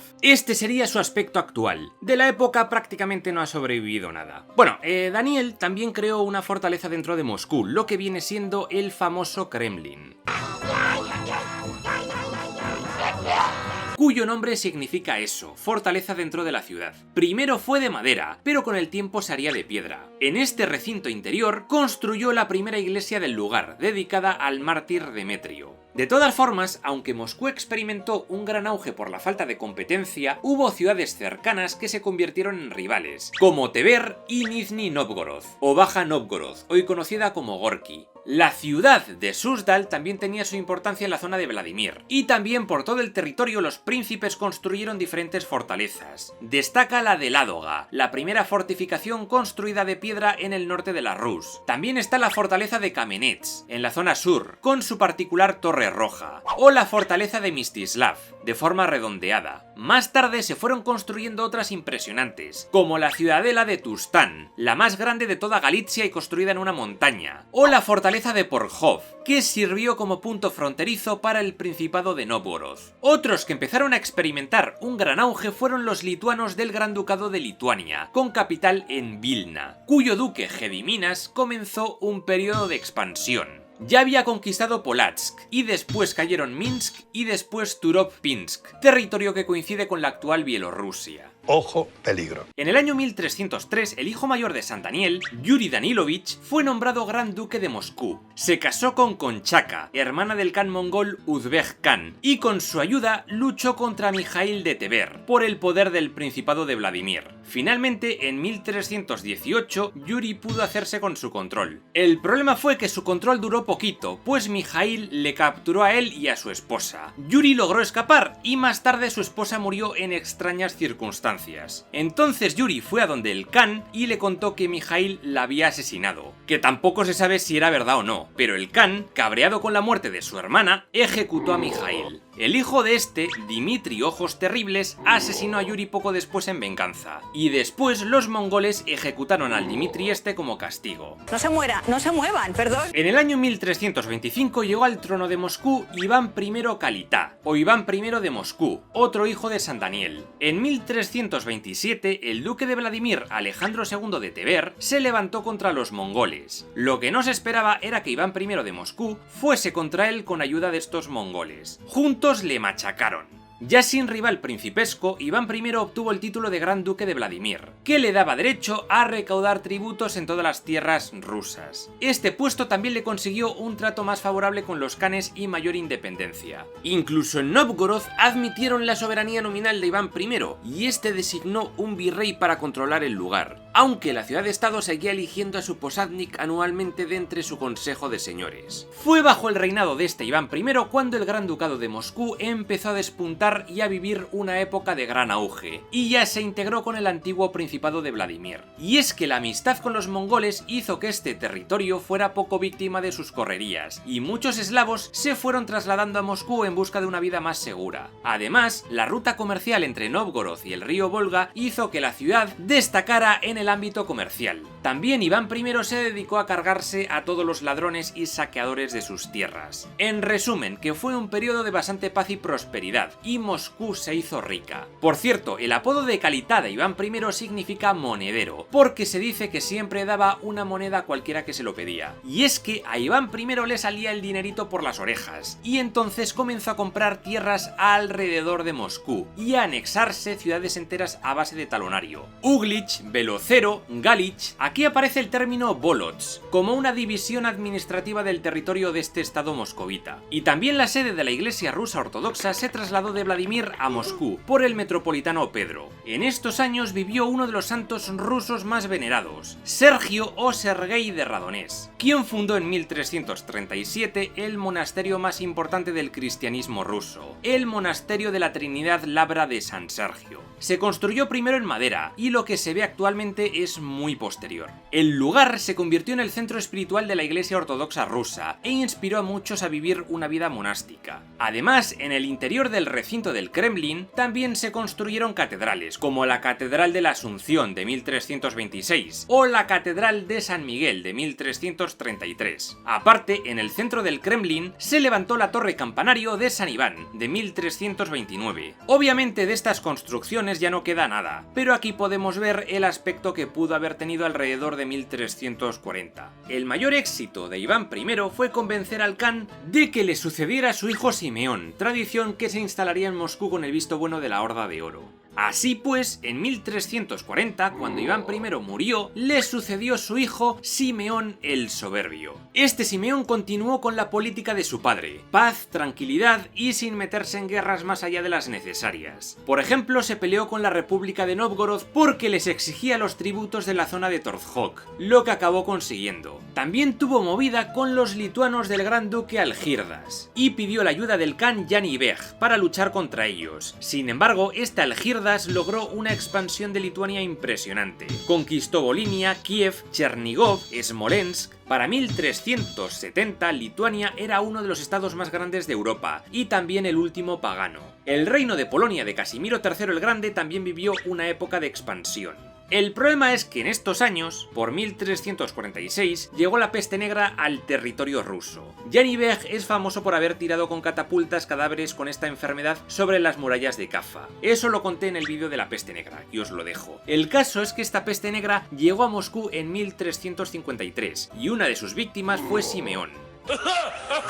Iván II el Justo, otro hijo de Iván I, sucedió a su hermano en el trono de Moscú y de Vladimir. Expandió un poco los dominios de Moscú, pero tampoco duró mucho en el trono. De su reinado se cuenta que en 1357, la madre del kan de la Horda de Oro Yani Beg, Taidula Katun, se quedó ciega de repente. Yani le pidió a Iván II que le entregase al metropolitano San Alejo, de quien se decía que hacía milagros. Por ello, el religioso ruso tuvo que viajar hasta la ciudad de Saray Yuk, otra capital mongola llamada Saray, diferente a Saray Batu, que estaba ubicada en la desembocadura del río Ural, junto al mar Caspio. Esta ciudad se había convertido con el tiempo en un importante centro de comercio en Asia. Según la tradición, San Alejo consiguió curar la ceguera de la mujer y pudo volver a su casa en Moscú. Es un milagro de Dios. Iván II se casó con la hija del alcalde de Moscú, Alexandra Vasilievna, y con ella tuvo a su sucesor, Dmitri Donskoy. Este es muy importante.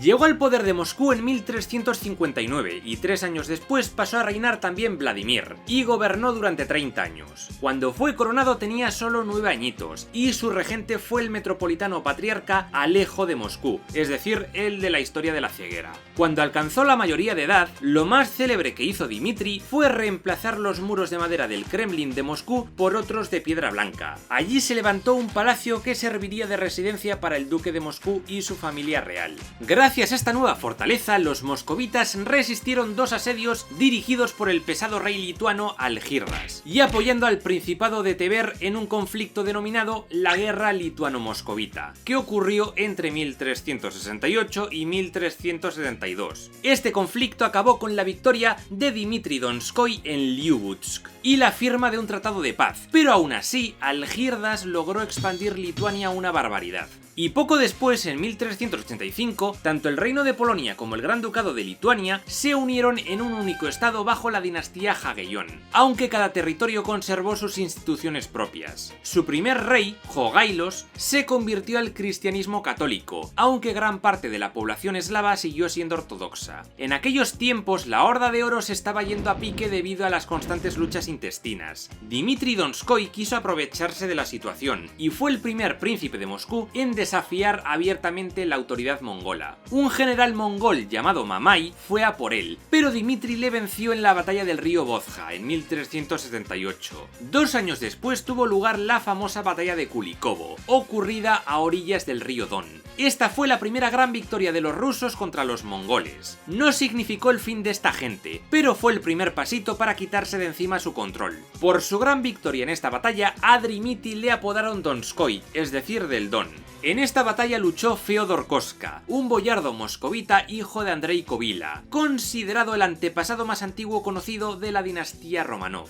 Tras el descalabro de Mamai llegó al poder de la horda mongola un tal Tokhtamis, y este invadió Moscú en el año 1382. La ciudad quedó completamente destruida y los mongoles masacraron a casi la mitad de la población. A Donskoy no le quedó más remedio que rendirse ante Tokhtamis, y le tuvo que prometer obediencia total. El mongol le creyó y le restituyó como gran duque. Y los siguientes años Donskoy los dedicó a reconstruir Moscú casi desde cero. En 1389 llegó al trono el hijo de Dmitri Donskoy, Basilio I o Vasili I. Durante la primera parte de su reinado se dedicó básicamente a anexarse tierras y otros principados, como Nizhny Novgorod, Murom, Kaluga, Vologda y un montón más. Todo esto fue posible gracias al desmadre que tenían los mongoles en su Horda de Oro. Vivían casi una total anarquía, y Basilio I estuvo 12 años sin tener que pagar impuestos. ¿Y a dónde fue todo lo recaudado? A la buchaca. Luego, en 1392, Basilio I se casó con Sofía de Lituania, la hija del rey Vytautas el Grande, y también el Gran Ducado de Moscú había alcanzado tanto prestigio que Basilio pudo casar a su hija Ana con el emperador bizantino Juan VIII Paleólogo. Como curiosidad, se cuenta la historia de que en esta época, por 1404, un monje llamado Lazar el Serbio inventó y construyó el primer reloj mecánico de toda Rusia. Parece que lo montó sobre una torre sobre la catedral de la Anunciación del Kremlin moscovita. También en estos años se levantó el monasterio de San Cirilo, en el lago Siverskoye. Su fundador fue San Cirilo de Velocero, alumno de Sergio de Radonés. Durante mucho tiempo fue el monasterio más grande de Rusia y la fortaleza más tocha del lugar. También en estos años el pintor ruso Andrei Rublev, también conocido como Andrei Rublev, creó el icono más famoso del arte ruso, la Trinidad, también llamada la Hospitalidad de Abraham. Maravilloso, espectacular, me emocionaba al verlo. Tras la muerte de Basilio I en 1425, llegó su hijo de 10 años Basilio II el Ciego. Su reinado duró 37 años, pero no fueron tiempos de paz. Su reinado comenzó con la llamada Guerra Civil Moscovita, o Gran Guerra Feudal, que duró la mayor parte de su reinado, de 1425 a 1453. Todo empezó porque, aprovechando la minoría de edad del chaval y la débil regencia de Sofía de Lituania, su madre, unos parientes del príncipe decidieron dar un golpe de estado. Fue el tío de Basilio, Yuri de Svenigorod, que dominaba el norte de Galitzia, quien comenzó a reclamar el trono con violencia. Al principio solo había tensiones, pero la guerra estalló como tal en 1433, debido a que, en una boda, Sofía insultó a un hijo de Yuri en público. Yuri y sus hijos reunieron un ejército y atacaron Moscú. Basilio II les hizo frente, pero fue capturado en 1433. Así pues, Yuri de Svenigorod se convirtió en el gran duque de Moscú y perdonó a su joven sobrino, al cual dejó reinar en la ciudad de Kolomna. Error. El ambicioso Basilio no se iba a conformar con eso. Pronto empezó a conspirar contra su tío y puso a todo Dios en su contra. Así que Yuri, viendo peligrar su vida, dejó el trono y se largó al norte. Luego, más tarde, volvió a hacerse con el poder, pero murió de pronto en 1434. Gracias a esto, Basilio II volvió al trono moscovita. Sin embargo, la guerra civil seguía, debido a que ahora quienes reclamaban el trono eran los dos hijos de Yuri, Vasili el Vizco y Dmitri Semiaka. El Vizco logró entronizarse en Moscú y echar a Basilio II, quien huyó con la Horda de Oro. Este salió entonces con el otro hermano, Dmitri, y juntos derrocaron al Vizco en 1435, y Basilio II le sacó los ojos. Era una vieja tradición que habían aprendido de los bizantinos. En fin, que Basilio II volvió al trono, pero seguía sin haber tranquilidad. La Horda de Oro se había fragmentado en multitud de kanatos: el kanato uzbeco, el kanato de Siberia, el kanato de Crimea y el kanato de Kazán, que es el que nos interesa ahora. Su fundador fue Uluj Muhammad, y este tipo fue a por Basilio II en 1439. Al pobre no le quedó otra que huir de la capital para ponerse a salvo. Más tarde reunió un ejército y fue a por Uluj, pero acabó derrotado en la segunda batalla de Suzdal y hecho prisionero. Sus partidarios tuvieron que pagar una buena suma de dinero para que le liberaran. Y una vez liberado, en 1446, vio que el trono moscovita había sido usurpado por Dmitri Semiaka. Este se negó a devolver el trono y ordenó a sus guardias que agarraran a Basilio y le cegaran. De ahí su apodo. Dmitri, contento por haber ganado, decidió ser magnánimo y concedió al ciego Basilio II el gobierno de la ciudad de Vologda. Error. Basilio II seguía teniendo muchos partidarios, y pronto se juntaron todos para echar a Dmitri. Fueron un par de años de batallas por la zona, hasta que en 1452 fue derrotado y tuvo que huir a Novgorod, y al año siguiente fue envenenado por orden de Basilio II. Era el año 1453, y la guerra civil moscovita había acabado. Ese mismo año 1453, la ciudad de Constantinopla, y por ende el Imperio Bizantino, cayó bajo el poder del turco otomano Mehmed II. Esto supuso un shock tremendo en el mundo cristiano, especialmente en el ortodoxo. Si no bebieran, se fueran a misa a rezar el rosario, comprenderás que no les pasaría nada. Aprovechando esto, Basilio II proclamó la independencia de la Iglesia Ortodoxa rusa del Patriarca de Constantinopla. Con el tiempo, Moscú fue considerada la tercera Roma, sucesora del Imperio Romano. En los últimos años de su reinado, Basilio II, debido a su ceguera, correinó junto con su hijo mayor, Iván. Con la muerte de su padre en 1462, este se convirtió en Iván III el Grande, y con él el Gran Ducado de Moscú pasó a denominarse como el Principado de Moscú, y con él llegaría la independencia de los mongoles. Lo veremos en el siguiente capítulo. Hablemos de Iván III el Grande, uno de los monarcas más importantes de la historia de Rusia, pues sentó las bases del Estado ruso. Llegó al poder en 1462, tras la muerte de su padre Basilio II el Ciego, y reinó 43 años. Mientras que el Imperio Romano de Oriente acababa de caer bajo el poder otomano, Moscovia se hacía cada vez más fuerte a pesar de seguir técnicamente bajo el poder de los mongoles. Iván III se negó a pagarles una mierda, y estos poco pudieron hacer al respecto, pues estaban divididos y debilitados. En 1469, Iván III se casó en segundas nupcias con Sofía Paleólogo, o Zoe Paleólogo, hija de Tomás Paleólogo, el déspota de Morea, un remanente que quedaba del extinto Imperio Bizantino. Este era el hermano de Constantino XI, el último emperador de la Roma Oriental. Se cuenta que la chavala lo pasó un poco mal al principio por pasar de vivir en Roma, una ciudad viva y bastante moderna, a Moscú, que ella veía como un pueblucho decadente, helado y aburrido. El caso es que el matrimonio con una bizantina hizo que el príncipe ruso empezara a adoptar símbolos y ceremonias de estos griegos, como por ejemplo el águila bicéfala del Imperio Bizantino.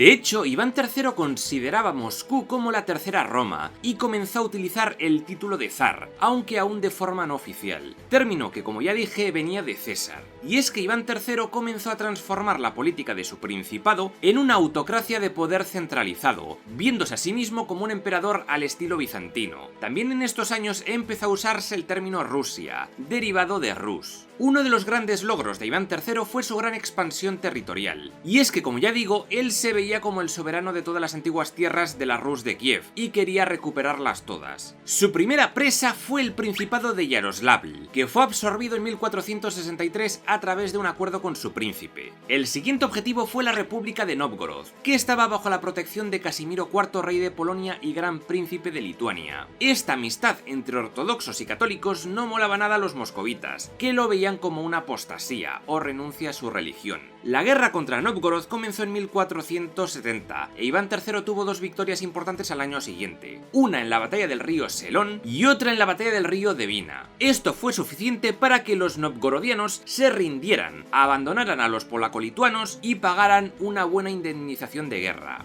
Nóvgorod se convirtió así en un estado títere. No fue hasta años después, concretamente 1478, cuando las tropas de Iván III entraron a saco en el territorio y pasaron a dominarlo directamente. Con esto, los dos principales centros políticos del territorio se fusionaron en uno solo bajo el poder de un solo gobernante. Iván se quedó con las tierras conquistadas y después repartió muchas de ellas entre sus nobles más leales. De todas formas, el poder de estas propiedades dependía de la voluntad de Iván. Les dejaba heredar, pero siempre y cuando le pidieran permiso. La siguiente década estuvo llena de revueltas contra el poder de Iván III, como la de Marfa Boretskaya, esposa de un alcalde o posádnik de la ciudad muerto en esos años. De ahí que la llamaran la alcaldesa. Pero bueno, fue detenida. Iván III ordenó cientos de deportaciones de familias poderosas de Nóvgorod a Moscú, para tenerles a todos bien controladitos. Y entre los rebeldes hubo varias purgas, en las que se asesinó a mucha gente. No tiene sentimiento.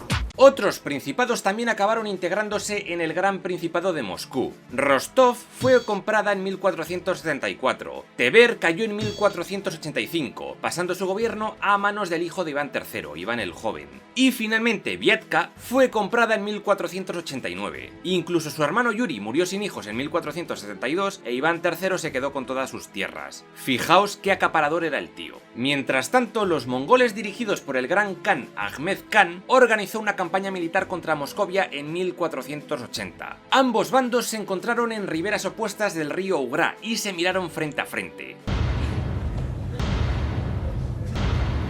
Esa fue la llamada Gran Oposición del Ugra o Gran Encuentro. El bando ruso era liderado por Iván el Joven, que, desobedeciendo a su padre, decidió permanecer allí para plantar cara a los tártaros. Ahmed trató de cruzar el río, pero todos sus intentos fracasaron gracias a las armas de fuego que tenían los rusos. Luego hubo negociaciones y estuvieron como un mes vigilándose con una tensión de la leche. Y cuando el río se congeló y parecía que los tártaros iban a atacar, nada. Las tropas de Ahmed se retiraron para nunca más volver. ¿Por qué? No se sabe, milagro navideño, supongo. El caso es que gracias a esto, el Gran Principado de Moscú consiguió su tan anhelada independencia después de casi más de 200 años de dominación mongola, y además Iván III reafirmó su supremacía sobre los demás principados rusos. Los mongoles intentaron volver a atacar a los moscovitas, pero las tropas de Iván III derrotaron de nuevo a Ahmed, y este se tuvo que retirar de la zona. La horda mongola se dispersó y dejó de ser una amenaza. ¡A tu casa! En 1487, Iván III luchó contra el Kanato de Kazán y logró someterlo como vasallo. Las tornas habían cambiado, ahora ellos le pagarían impuestos a Moscú. Por el contrario, con el Kanato de Crimea o el Imperio Otomano parece que mantuvo buenas relaciones, a pesar de que ambos eran musulmanes. Y es que a Iván le interesaba más comerciar con ellos que meterse en movidas. También se llevó bien con el pequeño reino georgiano y cristiano de Kajetia, situado en las montañas del Cáucaso. En estos años apareció una secta conocida como la secta de Esjarilla el Judío o herejía de los judaizantes. Estos tipos renunciaban a la Santísima Trinidad, al estatus divino de Jesucristo, a la inmortalidad del alma, a la jerarquía eclesiástica y algunos hasta rechazaban los iconos. Parece ser que en un principio Iván III les acogió en Moscú y crearon su comunidad tranquilos, pero según les fue conociendo mejor, el zar ya reculó y se posicionó con el clero ortodoxo. En los años siguientes se les persiguió y se les quemó en la hoguera, incluyendo a su líder, Esjarilla el Judío, quien fue ejecutado en 1491 en Novgorod. Uno de los grandes perseguidores de esta secta fue el monje Yosif de Volokolamsk, fundador del monasterio del mismo nombre. Iván III quería embellecer lo más que pudiera su querida ciudad de Moscú para convertirla en esa tercera Roma que él tenía en la cabeza, así que buscó a los artistas y artesanos más competentes de Italia. Estos construyeron nuevos edificios en el Kremlin. Por ejemplo, la vieja iglesia construida por Iván I Kalitá se convirtió en la Catedral de la Asunción, también conocida como la Catedral de la Dormición de Moscú, construida por Aristóteles Fioravanti, que fue la catedral central del Principado moscovita. También destaca la Catedral de la Anunciación, construida también en el recinto del Kremlin, y usada durante mucho tiempo como la capilla personal de los zares. Y junto a ambas catedrales encontramos el Palacio de las Facetas, un lujoso palacete de estilo italiano, donde los zares tenían la costumbre de organizar banquetes y audiencias. Se trata del edificio secular más antiguo que se conserva en Moscú. También el Gran Príncipe ordenó la construcción de un nuevo palacio, aunque tardaría en construirse. Ese sería el Palacio de Terem, o Teremnoi, donde vivirían algunos zares Romanov durante el siglo XVII.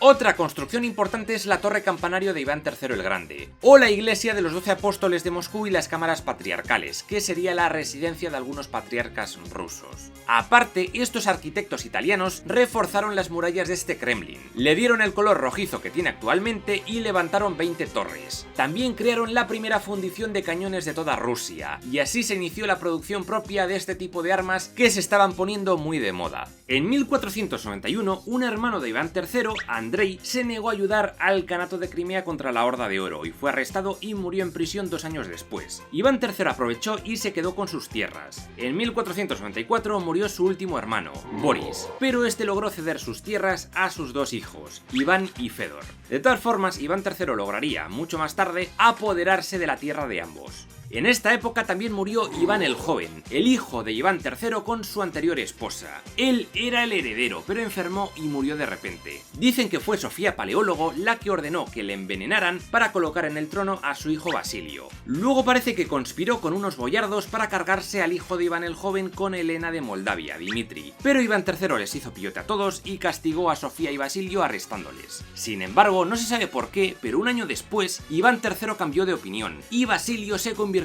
en su heredero. A su vez, Dimitri y su madre Helena acabaron siendo enchironados acusados de favorecer a la secta judaizante. Me parece espantoso, o sea, que ocurren esas cosas en las familias es terrible. En 1492, el mismo año de la llegada de Colón a América, Iván III levantó a orillas del río Narva la fortaleza de Ivangorod, que más tarde creció como una ciudad. El objetivo de esta fortaleza era defenderse de la Orden de los Caballeros Teutónicos. Finalmente vamos a hablar de las guerras ruso-lituanas o guerras moscovito-lituanas. lituanas, como queráis llamarlas, que fueron 5 más una de regalo. Empecemos con la primera. En 1492, Casimiro IV de Polonia-Lituania murió y el territorio se repartió entre sus dos hijos. La parte lituana fue gobernada por Alejandro I, que era un rey bastante débil. Aprovechando esto, Iván III comenzó a atacar territorios en la frontera entre ambos estados. Como Alejandro I fue machacado, pidió la paz y en 1494 firmó un acuerdo por el que perdía el Principado de Viazma. Iván III además propuso casarle con su hija Helena. Y todo estaba bien, pero parece ser que la corte lituana, que era católica, no veía con buenos ojos a la chavala ortodoxa. Esta intolerancia fue el pretexto para la siguiente guerra. Vamos allá, ¿no? Además, entre 1495 y 1497 tuvo lugar la Guerra Ruso-Sueca. En aquellos años, Noruega, Suecia y Dinamarca estaban integradas en la Unión de Kalmar. Juan de Dinamarca había sido nombrado rey de Dinamarca y de Noruega, y quería serlo también de Suecia, liderada por Sten Sture el Viejo. Para ello pactó con Iván III de Moscú y les hizo atacar a los suecos en esta guerra. Las tropas moscovitas invadieron Finlandia, que era parte de Suecia, y esto hizo que Sten perdiera mucha popularidad y Juan acabase siendo coronado rey. De 1497 es importante el Sudebnik de 1497. Este era un código de leyes introducido por Iván III, en el que favorecía la centralización del Estado ruso, con la creación de una ley rusa para todos los territorios que controlaba. De todas formas, siguió habiendo príncipes menores y boyardos, que formaron una élite de nobles. Esta gente se reunía con el príncipe en la Duma o Consejo del Gran Príncipe. Este código Sudebnik también permitía que un campesino pagase un impuesto para poder cambiar de señor. La Segunda Guerra Ruso-Lituana comenzó en 1500. En ese año los polacos y los húngaros estaban atacando al Imperio Otomano, e Iván III aprovechó para atacar el territorio lituano. En la batalla de Bedrosa de 1500 los lituanos fueron derrotados, y tras varias derrotas más, en 1503, Alejandro I tuvo que ceder al moscovita Chernigov, Starodub y otras 13 ciudades del oeste ruso. Así se consiguió la paz. Y seguiremos siendo súper buenos amigos toda la vida, seguro. Por cierto, fue en estos años, por 1502, cuando los tártaros del Kanato de Crimea, vasallos del Imperio Otomano, lograron destruir a la Horda de Oro y tomar la capital de Nueva Sarai. Aquí aparecieron dos nuevos kanatos tártaros, el de Astrakán y el de Nogai. En 1505 Iván III murió y el trono fue a parar a su hijo Basilio III. Fue un reinado de casi 30 años y se pasó la mayor parte del tiempo consolidando los logros de su padre y apuntalando el nuevo régimen que había creado. Entre 1507 y 1508 tuvo lugar la Tercera Guerra Moscovito-Lituana. Alejandro I murió en 1506 y Basilio III se propuso como nuevo rey de Polonia y Lituania. Sin embargo, los nobles polacos eligieron a Segismundo I el Viejo, y este exigió a Moscú la devolución de los territorios anexionados en la anterior guerra. Basilio III dijo que no iba a devolver una mierda, y entonces empezó esta Tercera Guerra. Además, todo esto se mezcló con la rebelión de un noble lituano llamado Mijail Glinski, asentado en Turów, desde donde entró en contacto con Basilio III y empezaron a llevarse bien y a hacerse amigos. En 1508, los dos bandos hicieron la paz y fin del conflicto. Y seguiremos siendo súper buenos amigos toda la vida, seguro. Durante el reinado de Basilio III hubo algunas nuevas incorporaciones al Principado de Moscú. En 1510 se anexionó Pskov, en 1513 tomó Volokolamsk, en 1521 consiguió Riazán y finalmente en 1522 se hizo con Novgorod-Seversky, que es otra ciudad llamada Novgorod pero que está situada en el norte de Ucrania. Aparte de esto hay que hablar de la Cuarta Guerra Moscovito-Lituana, que duró 10 años. Aprovechando la débil situación de Segismundo I de Polonia, en 1512 Basilio III envió un ejército al oeste para capturar Smolensk, la gran fortaleza oriental de Lituania. 2 años después todo aquel territorio ya había caído en poder de Basilio III. Fue fácil porque el noble lituano rebelde y exiliado Mijail Glinski le proporcionó unos cuantos cañones e ingenieros varios. A pesar del éxito inicial, el resto de años de la campaña fue un fracaso para Moscú, que empezó a encadenar una derrota tras otra. Por suerte, en 1519 la Orden Teutónica se puso a luchar contra Polonia, lo que dio un poco de aire a Moscú. Aunque Polonia pudo vencer a esta orden, en 1522, agotada, pidió la paz con el Principado moscovita y dejó que se quedara con Smolensk. Entonces, la frontera moscovito-lituana se estableció en el río Dnieper. Para conmemorar esta conquista, Basilio fundó en Moscú el monasterio o convento de Novodevich. Ole. Basilio III llevaba 20 años casado con Solomonia Saburova, pero debía de ser estéril porque no le daba hijos. Los boyardos sugirieron al príncipe que buscara una nueva esposa, y esa fue Elena Glinskaya, la hija de Mijail Glinski. Juntos tuvieron un hijo al que se le conocería como Iván el Terrible. Para conmemorar el nacimiento de un heredero, Basilio III levantó la iglesia de la Ascensión, en Moscú, concretamente en Kolomenskoye, a orillas del río Moscova. Su arquitecto se cree que pudo haber sido el italiano Petro Mali. Luego la pareja tuvo a Yuri, que nació sordomudo. Durante los años 20, Basilio III tuvo diferentes pugnas internas entre su autoridad central y los diferentes príncipes feudales que querían mantener su independencia. Uno a uno les fue desterrando del territorio moscovita, y si eso no funcionaba les ejecutaba sin compasión. En 1533, el gran príncipe de Moscú, Basilio III, estaba cazando a caballo cerca de Volokolamsk, pero empezó a sentirse mal y acabó muriendo de una infección. Así subió al trono moscovita su hijo Iván IV el Terrible, que solo tenía 3 añitos de edad. Reinó medio siglo, 51 años, siendo el gobernante ruso que más tiempo duró en el trono. Mientras Iván el Terrible crecía, de la regencia se ocupó su madre Elena Glinskaya, al menos hasta que murió en 1538, quizás envenenada. Pobre señora. Sí. Pobre señora. Tras esto, la regencia pasó a manos de diferentes familias de boyardos que lucharon entre sí por el control. Iván y su hermano Yuri eran tratados como marionetas por estos nobles, y les fueron cogiendo una tirria de cojones, especialmente al líder de todos, Vasili Suisky. Durante estos años ocurrió la Quinta Guerra Moscovito-Lituana o Guerra de Starodub, que duró de 1534 a 1537. Los polaco-lituanos de Segismundo I exigieron la devolución de los territorios conquistados en las guerras anteriores, pero el ejército moscovita liderado por varios príncipes pudo con ellos y acabó la guerra. El 16 de enero de 1547, cuando Iván IV llegó a su mayoría de edad, un grupo de reformadores conocido como el Consejo Elegido se unió en torno a este joven príncipe. En la Catedral de la Dormición declararon a Iván zar de toda Rusia, título que venía a ser similar al de emperador. Así nació el zarato de Rusia, con Moscú como capital. Tras esto, Iván ordenó la detención de los boyardos que le caían mal y ejecutó a varios. En los años siguientes iremos viendo cómo Iván el Terrible transformó Rusia de un estado medieval a una especie de imperio, aunque habría que distinguir el periodo del zarato con el del imperio ruso, que viene más tarde. Todo esto lo veremos en el siguiente capítulo. Año 1547. Iván IV el Terrible, o Iván Grozny, fue el primer gobernante ruso en ser coronado como zar de toda Rusia. Con ello nació el Zarato de Rusia. Con este título, que equivale a emperador, Iván quería igualarse en rango a los gobernantes del Sacro Imperio y del extinto Imperio Bizantino. Este tío está flipado. Otra cosa que ocurrió justo ese año fue el gran incendio de Moscú, que destruyó muchas partes de la ciudad, sobre todo el Kremlin. Murieron unas 3000 personas y los moscovitas culparon del incendio a la familia Glinsky. Por esta razón, Yuri, el hermano de Mikhail Glinsky, fue apedreado y asesinado dentro de la Catedral de la Dormición. Con esto, esta familia cayó en desgracia y sus miembros trataron de huir del zarato. ¡No, mentira! 2 semanas después de su coronación, Iván IV el Terrible se casó con su primera esposa, Anastasia Romanovna, de la familia de los Romanov. Fue a partir de esta boda cuando esta familia empezó a ganar mucha relevancia entre la nobleza boyarda, tanta que unos pocos años después pasaría a regir toda Rusia.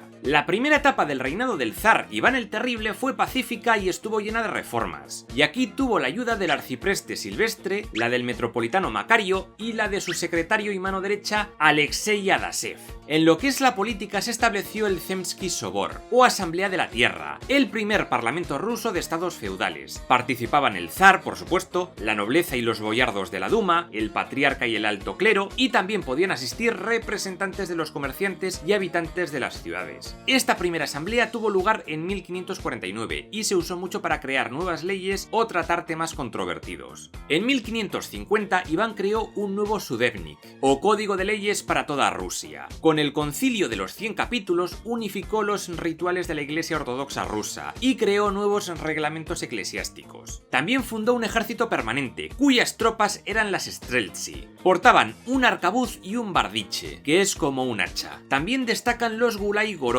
unas casamatas de madera móviles que servían como cobertura para estos tiradores de infantería. En el año 1552, Iván IV formó un potente ejército y se dirigió al Kanato de Kazán. Este kanato había dejado de ser vasallo de los rusos y ahora se dedicaba a saquear las tierras fronterizas, y eso no podía ser. Gracias a sus 150.000 soldados, arietes, torres de asedio, minería y 150 cañones, Iván pudo pudo asediar con éxito la capital, la ciudad de Kazán. Las murallas de esta urbe fueron derruidas y parte de su población masacrada. En los años siguientes se produjo la rebelión tártara de las poblaciones de alrededor, pero todas fueron sometidas. En 1556, Iván IV tomó el Kanato de Astracán y su capital, Kayitarkán, situada en la desembocadura del río Volga, fue destruida. En estos lugares el zar instituyó el Yasak, un tributo especial que iba directamente a las arcas moscovitas. De todas formas, parece que no hubo conversiones forzosas al cristianismo y se les permitió mantener su credo. En 1553 se introdujo la primera imprenta en Rusia y con ella se empezaron a imprimir libros religiosos. Eso sí, los comienzos fueron complicados porque los escribas tradicionales protestaron y las quemaron casi todas.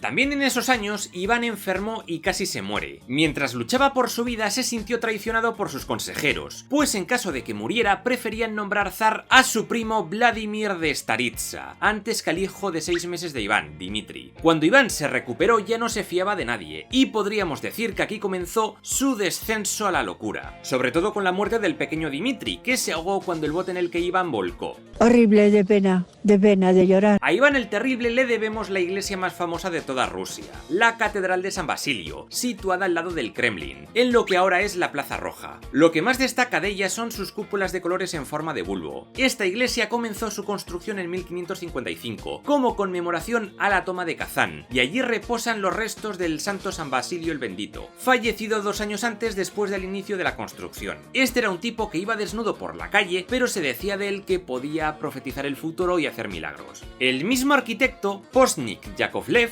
levantó también el Kremlin de Kazán en los años siguientes. Iván IV mantuvo durante bastante tiempo correspondencia con la reina Isabel I de Inglaterra, y ambos reinos tuvieron muy buenas relaciones, sobre todo a nivel comercial. En Londres se creó la Compañía de Moscovia, que monopolizó el comercio entre ambos países. Uno de los propósitos de esta compañía fue descubrir la ruta del Mar del Norte, para llegar a Oriente evitando el Océano Atlántico. También Iván comenzó a cooperar con los cosacos. Estos cosacos eran una etnia mezcla de eslavos y antiguos tártaros que, tras la caída de los diferentes kanatos, se quedaron a vivir en la zona entre el río Dnieper y el Ural, por la zona norte del Cáucaso más o menos. Se trataba de tribus nómadas dedicadas a la caza y lideradas por un atamán, pero muchos de ellos acabaron formando bandas de forajidos, y como tenían fama de ser unos guerreros realmente buenos, Moscú les entregó dinero y armas a cambio de que combatieran con ellos. Eres un marine con un par de pelotas. En el año 1558 comenzó una larga guerra conocida como la Guerra Livonia, que duró hasta 1583, poquito antes de la muerte del zar. Esta guerra comenzó cuando Iván IV decidió tomar el control de la Confederación de Livonia, las actuales Estonia y Letonia, también conocida como la Terra Mariana, controlada por los caballeros teutónicos. Concretamente tomó el control de Dorpat o Tartu y Narva. A esto se opusieron los polaco-lituanos, que entraron en guerra con Rusia, y a ellos se le unieron los suecos y más tarde los noruegos y los daneses. El bando polaco pronto invadió aquel territorio livonio mientras que Iván IV lograba hacerse con Polotsk.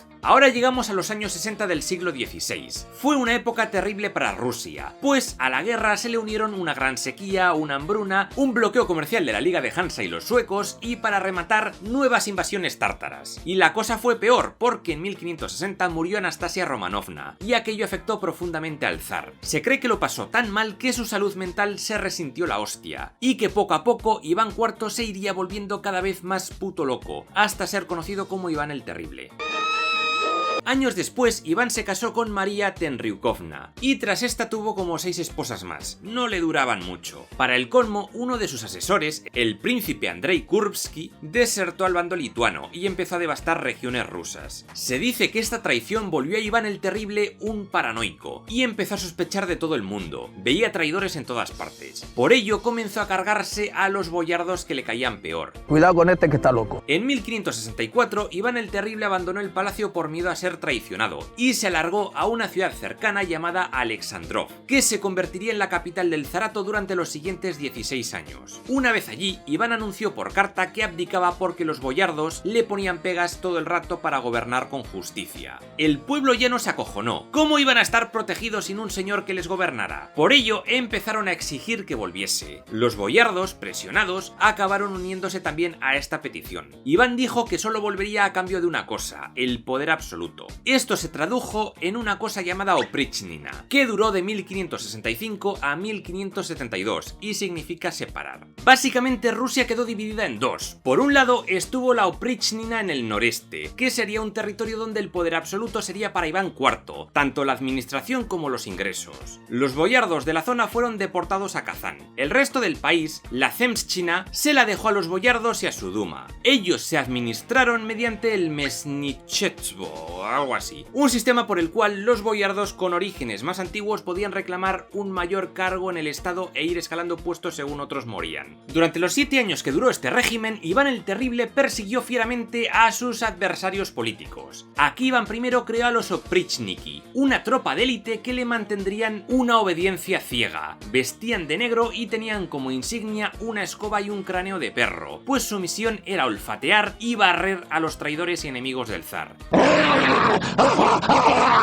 Fueron conocidos popularmente como la tropa satánica. Con ellos, Iván se dedicó a atacar a los boyardos de ese territorio que no le eran dignos de confianza, y arrestó, torturó, ejecutó y deportó a cientos de ellos y sus familias. Incluso Iván ordenó el asesinato del metropolitano Felipe cuando denunció todas sus matanzas. Adiós, un beso. En 1568, Iván IV se metió en guerra con los turcos otomanos en la guerra ruso-turca. Duró 2 años. Comenzó con el ataque de los otomanos al territorio de Astracán para intentar conquistarla y poder construir un enorme canal entre los ríos Volga y Don. Gracias a que la armada otomana fue destruida por una tormenta, los rusos lo tuvieron bastante fácil para salir victoriosos. Ya conté hace 2 capítulos que el reino de Polonia y el Gran Ducado de Lituania se habían unido en 1368 bajo la unión personal de la dinastía Jagellón. En 1569, con la muerte sin heredero de Segismundo II, gracias a la unión de Lublin, esta unión personal se reemplazó por una unión real con una monarquía electiva. Esa fue la llamada República de las Dos Naciones o Mancomunidad Polaco-Lituana. En 1570, Iván IV fijó todas sus sospechas en los ricos nobles de la ciudad de Novgorod. Le llegó info de que planeaban desertar y entregar la ciudad a la Mancomunidad Polaco-Lituana, por lo que envió a sus Oprichniki y estos saquearon, incendiaron y destruyeron la ciudad, asesinando a unas 3000 personas, aunque podrían haber sido muchas más. Al año siguiente, en 1571, comenzó la guerra ruso-Crimea, que duró 2 años. Los turcos que gobernaban Crimea, liderados por el Khan Devlet I Giray, lanzaron una invasión contra el territorio ruso, aprovechando que los rusos estaban ocupados con la guerra a Livonia. Llegaron hasta Moscú y la hicieron arder por completo. Se estima que murieron más de 50.000 personas. Después los turcos se dedicaron a hacer tropelías por toda Rusia, hasta que las tropas de Iván IV les vencieron en la batalla de Molodi de 1572.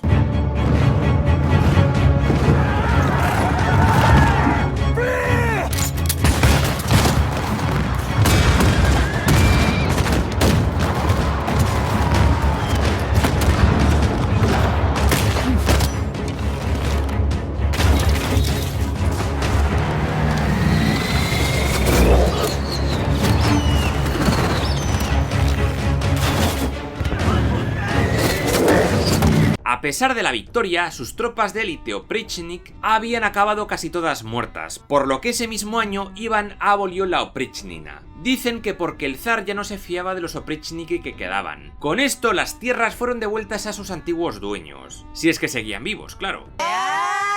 En 1575, Iván el Terrible volvió a fingir que renunciaba al trono y proclamó como nuevo zar a Simeón Bekbulatovich, un estadista de origen tártaro. Reinó un año como un títere. Se dice que Iván le obligaba a confiscar tierras al clero mientras fingía no estar de acuerdo. Así, cuando al año siguiente recuperó el trono, devolvió algunas tierras, pero otras se las quedó para él. ¡Macho, vale ya, tío! Mientras tanto, Iván IV otorgó a la familia de comerciantes Stroganov una patente para colonizar Siberia. Así, en 1580, desde Perm, comenzó la conquista rusa de Siberia. Esta familia contrató al líder cosaco Yermak Timofeyevich para que les ayudara con su empresa de conquista. Con unos pocos disparos y algo de diplomacia, convenció a diversas tribus siberianas que aceptaran la soberanía de Rusia. La resistencia del Kanato de Siberia o de Sibir, liderada por el Khan Kuchum, contraatacó a saco, pero tras la batalla del Cabo Chuvas, ocurrida en 1582, los rusos acabaron dominando buena parte de la Siberia occidental. La capital del Kanato, Isker o Kaslik, fue conquistada por los rusos. Al lado de este lugar, Yermak levantó un fuerte llamado Tobolsk.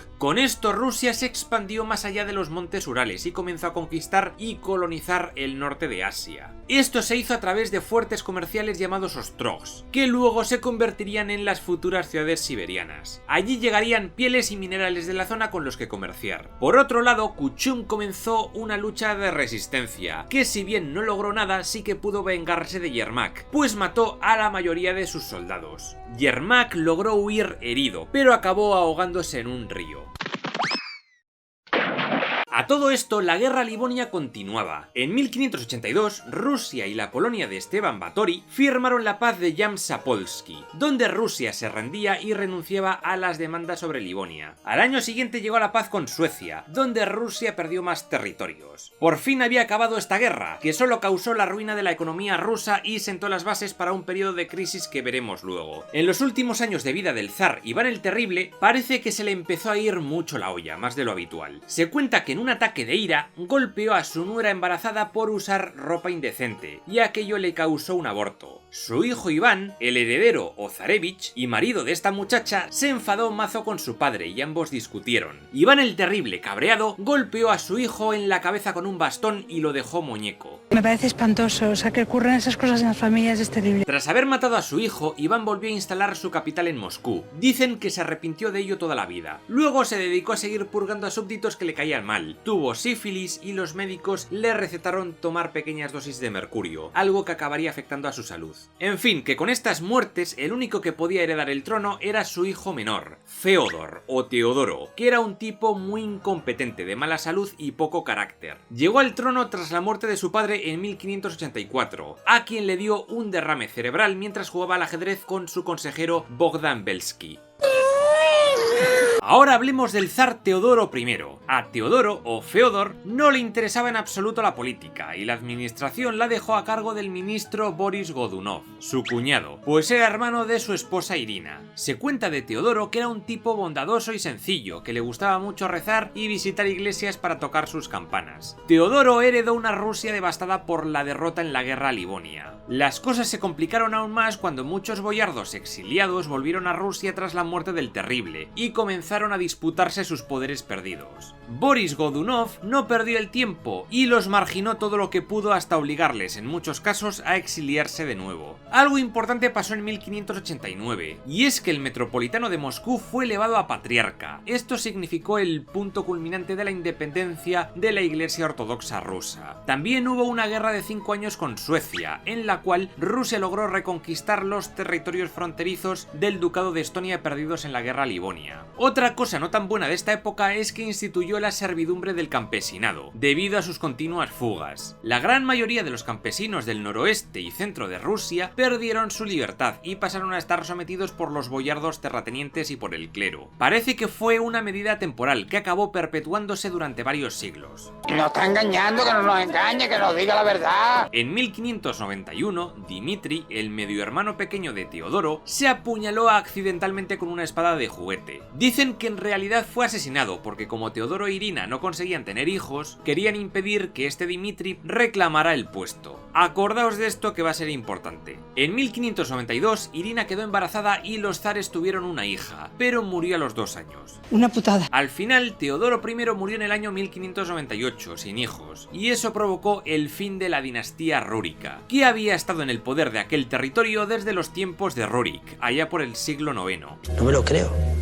No me lo creo. Esta muerte fue el comienzo de una época de disturbios conocida como el Período Tumultuoso, o época de inestabilidad o la era de los desórdenes. Elegid el nombre que queráis. Fue un periodo que abarcó desde la muerte de Teodoro I en 1598 hasta la llegada de la dinastía Romanov en 1613, es decir, 15 años de caos y de locura. Bueno, pues tras la muerte de Teodoro I, un Zemski Sobor o parlamento se reunió y eligió a Boris Godunov como nuevo zar, y reinó con el nombre de Boris I. Su corto reinado fue un desastre y tuvo que hacer frente a la hambruna rusa de 1601 a 1603. Boris distribuyó comida en Moscú y eso hizo que una gran masa de refugiados llegara a la capital, provocando un caos absoluto. Luego también diferentes bandas de ladrones y bandoleros cometían todo tipo de atrocidades por el reino. La familia oligárquica más importante, la de los Romanov, veía a Boris I como un inútil. Para echarle del poder empezaron a esparcir rumores de que Dimitri, el medio hermano pequeño de Teodoro que había había sido asesinado, estaba realmente vivo. Por esto, los Románov fueron exiliados, y justo en 1603 un tipo apareció en la República de las Dos Naciones diciendo ser Dmitri, y comenzó a reclamar el trono de Rusia. Dicen que su verdadera identidad era Griska Otrepiev, un monje ruso exiliado tiempo atrás, y acabó en Polonia, donde consiguió convencer de esto a gente muy poderosa e influyente. Así pues, una pequeña fuerza de 4000 soldados polacos, lituanos, exiliados rusos y mercenarios alemanes cruzó la frontera occidental rusa, y así comenzó la guerra polaco-moscovita, que duró de 1605 a 1618. Algunos rusos apoyaron a este falso Dmitri y otros no. Mientras tanto, la aristocracia rusa trataba de derrocar a Boris I, y este comenzó a volverse loco y a tener alucinaciones. En 1605 murió en extrañas circunstancias. Se dice que le perseguía un fantasma. ¡Vete, fantasma! Su hijo Feodor II, o Teodoro II, de 16 años, asumió el cargo de nuevo zar. Solo duró un par de meses, fue ejecutado por los boyardos y en junio de 1605 entró en Moscú el falso Dmitri, que fue coronado como Dmitri I el impostor. Allí violó a la hija de Boris Godunov, Ksenia Godunova, y la convirtió en su concubina, al menos hasta que llegó su esposa Marina la Bruja, una noble polaca. Este Dmitri tampoco duró mucho en el trono, apenas un año. Fue asesinado por un noble llamado Vasily Osiuski, quien se alzó como nuevo zar. Como curiosidad, los Siuski descendían de Andrei, el hermano de Alexander Nevsky. Se cuenta que el cuerpo de Dmitri fue despedazado, incinerado y sus restos metidos en un cañón y disparados hacia Polonia. ¡A tu casa! Basilio IV reinó 4 años, que no fueron tranquilos ni por asomo. Una gran revuelta campesina estalló en el sur, y de ahí también apareció otro falso Dmitri a tocar los huevos. Este segundo Dmitri creó una corte paralela en la localidad de Tusino, cerca de Moscú, y comenzó a asediar la capital. Dicen que era un campesino aprovechando la situación, pero como Marina, la esposa del anterior impostor, le reconoció como el verdadero Dmitri salvado de la muerte, empezó a hacerse muy popular y lograron el apoyo de Polonia-Lituania y su rey Segismundo III Vasa. Estos empezaron a atacar Smolensk. Basilio IV se vio sobrepasado y acabó pactando con Suecia. Suecia les envió un grupo de mercenarios, pero estos se pasaron al bando polaco, que pagaba mejor. Las tropas del polaco derrocaron primero al segundo impostor y después, en 1610, tras la batalla de Klusino, forzaron a abdicar a Basilio IV. Entonces el poder de Moscú recayó en un grupo de 7 boyardos que juraron fidelidad al hijo de Segismundo III, Vladislao Vasa, pero solo si mantenía sus privilegios y mantenía la ortodoxia rusa. Así fue como los polacos dominaron Rusia durante un breve periodo de tiempo, 3 años concretamente, hasta 1613. Vladislao Vasa dijo: sí, yo os dejo tranquilos, vale, pero hacedme zar rapidito. Y tras ser coronado trató de convertir Rusia al catolicismo. Esto cabreó a mazo de gente. Al mismo tiempo, en Ivangorod apareció un falso Dmitri III, y los suecos se aliaron con él para tomar el control de Novgorod. La situación era un auténtico caos. El trono estaba técnicamente vacío, porque los boyardos se pegaban entre ellos. Suecia empezó a darse de leches con Polonia, y los rusos ya no tenían ni puta idea de a quién apoyar. Los tártaros la liaban en la frontera este, y los bandoleros se multiplicaban por doquier. Esto es un desastre de país por todos los sitios. En 1612 se produjo un gran levantamiento popular liderado por Kuzma Minin, un mercader de Nizhny Novgorod, y el príncipe Dmitri Posarsky. Tras una gran batalla en Moscú, los polacos tuvieron que retirarse, y ese día, el 4 de noviembre, se celebra como el Día de la Unidad Popular, conmemorando esta victoria. Entonces, en 1613, el Zemsky Sobor nombró como nuevo zar a Miguel I, o Mijaíl I, de 16 años, el primer zar de la dinastía de los Románov. Si quieres ver cómo resumo toda la historia de la humanidad de principio a fin, te recomiendo suscribirte y darle a la campanita. Aquí te dejo el nuevo libro que he publicado y otros vídeos del canal que podrían gustarte. ¡Nos vemos en el próximo vídeo!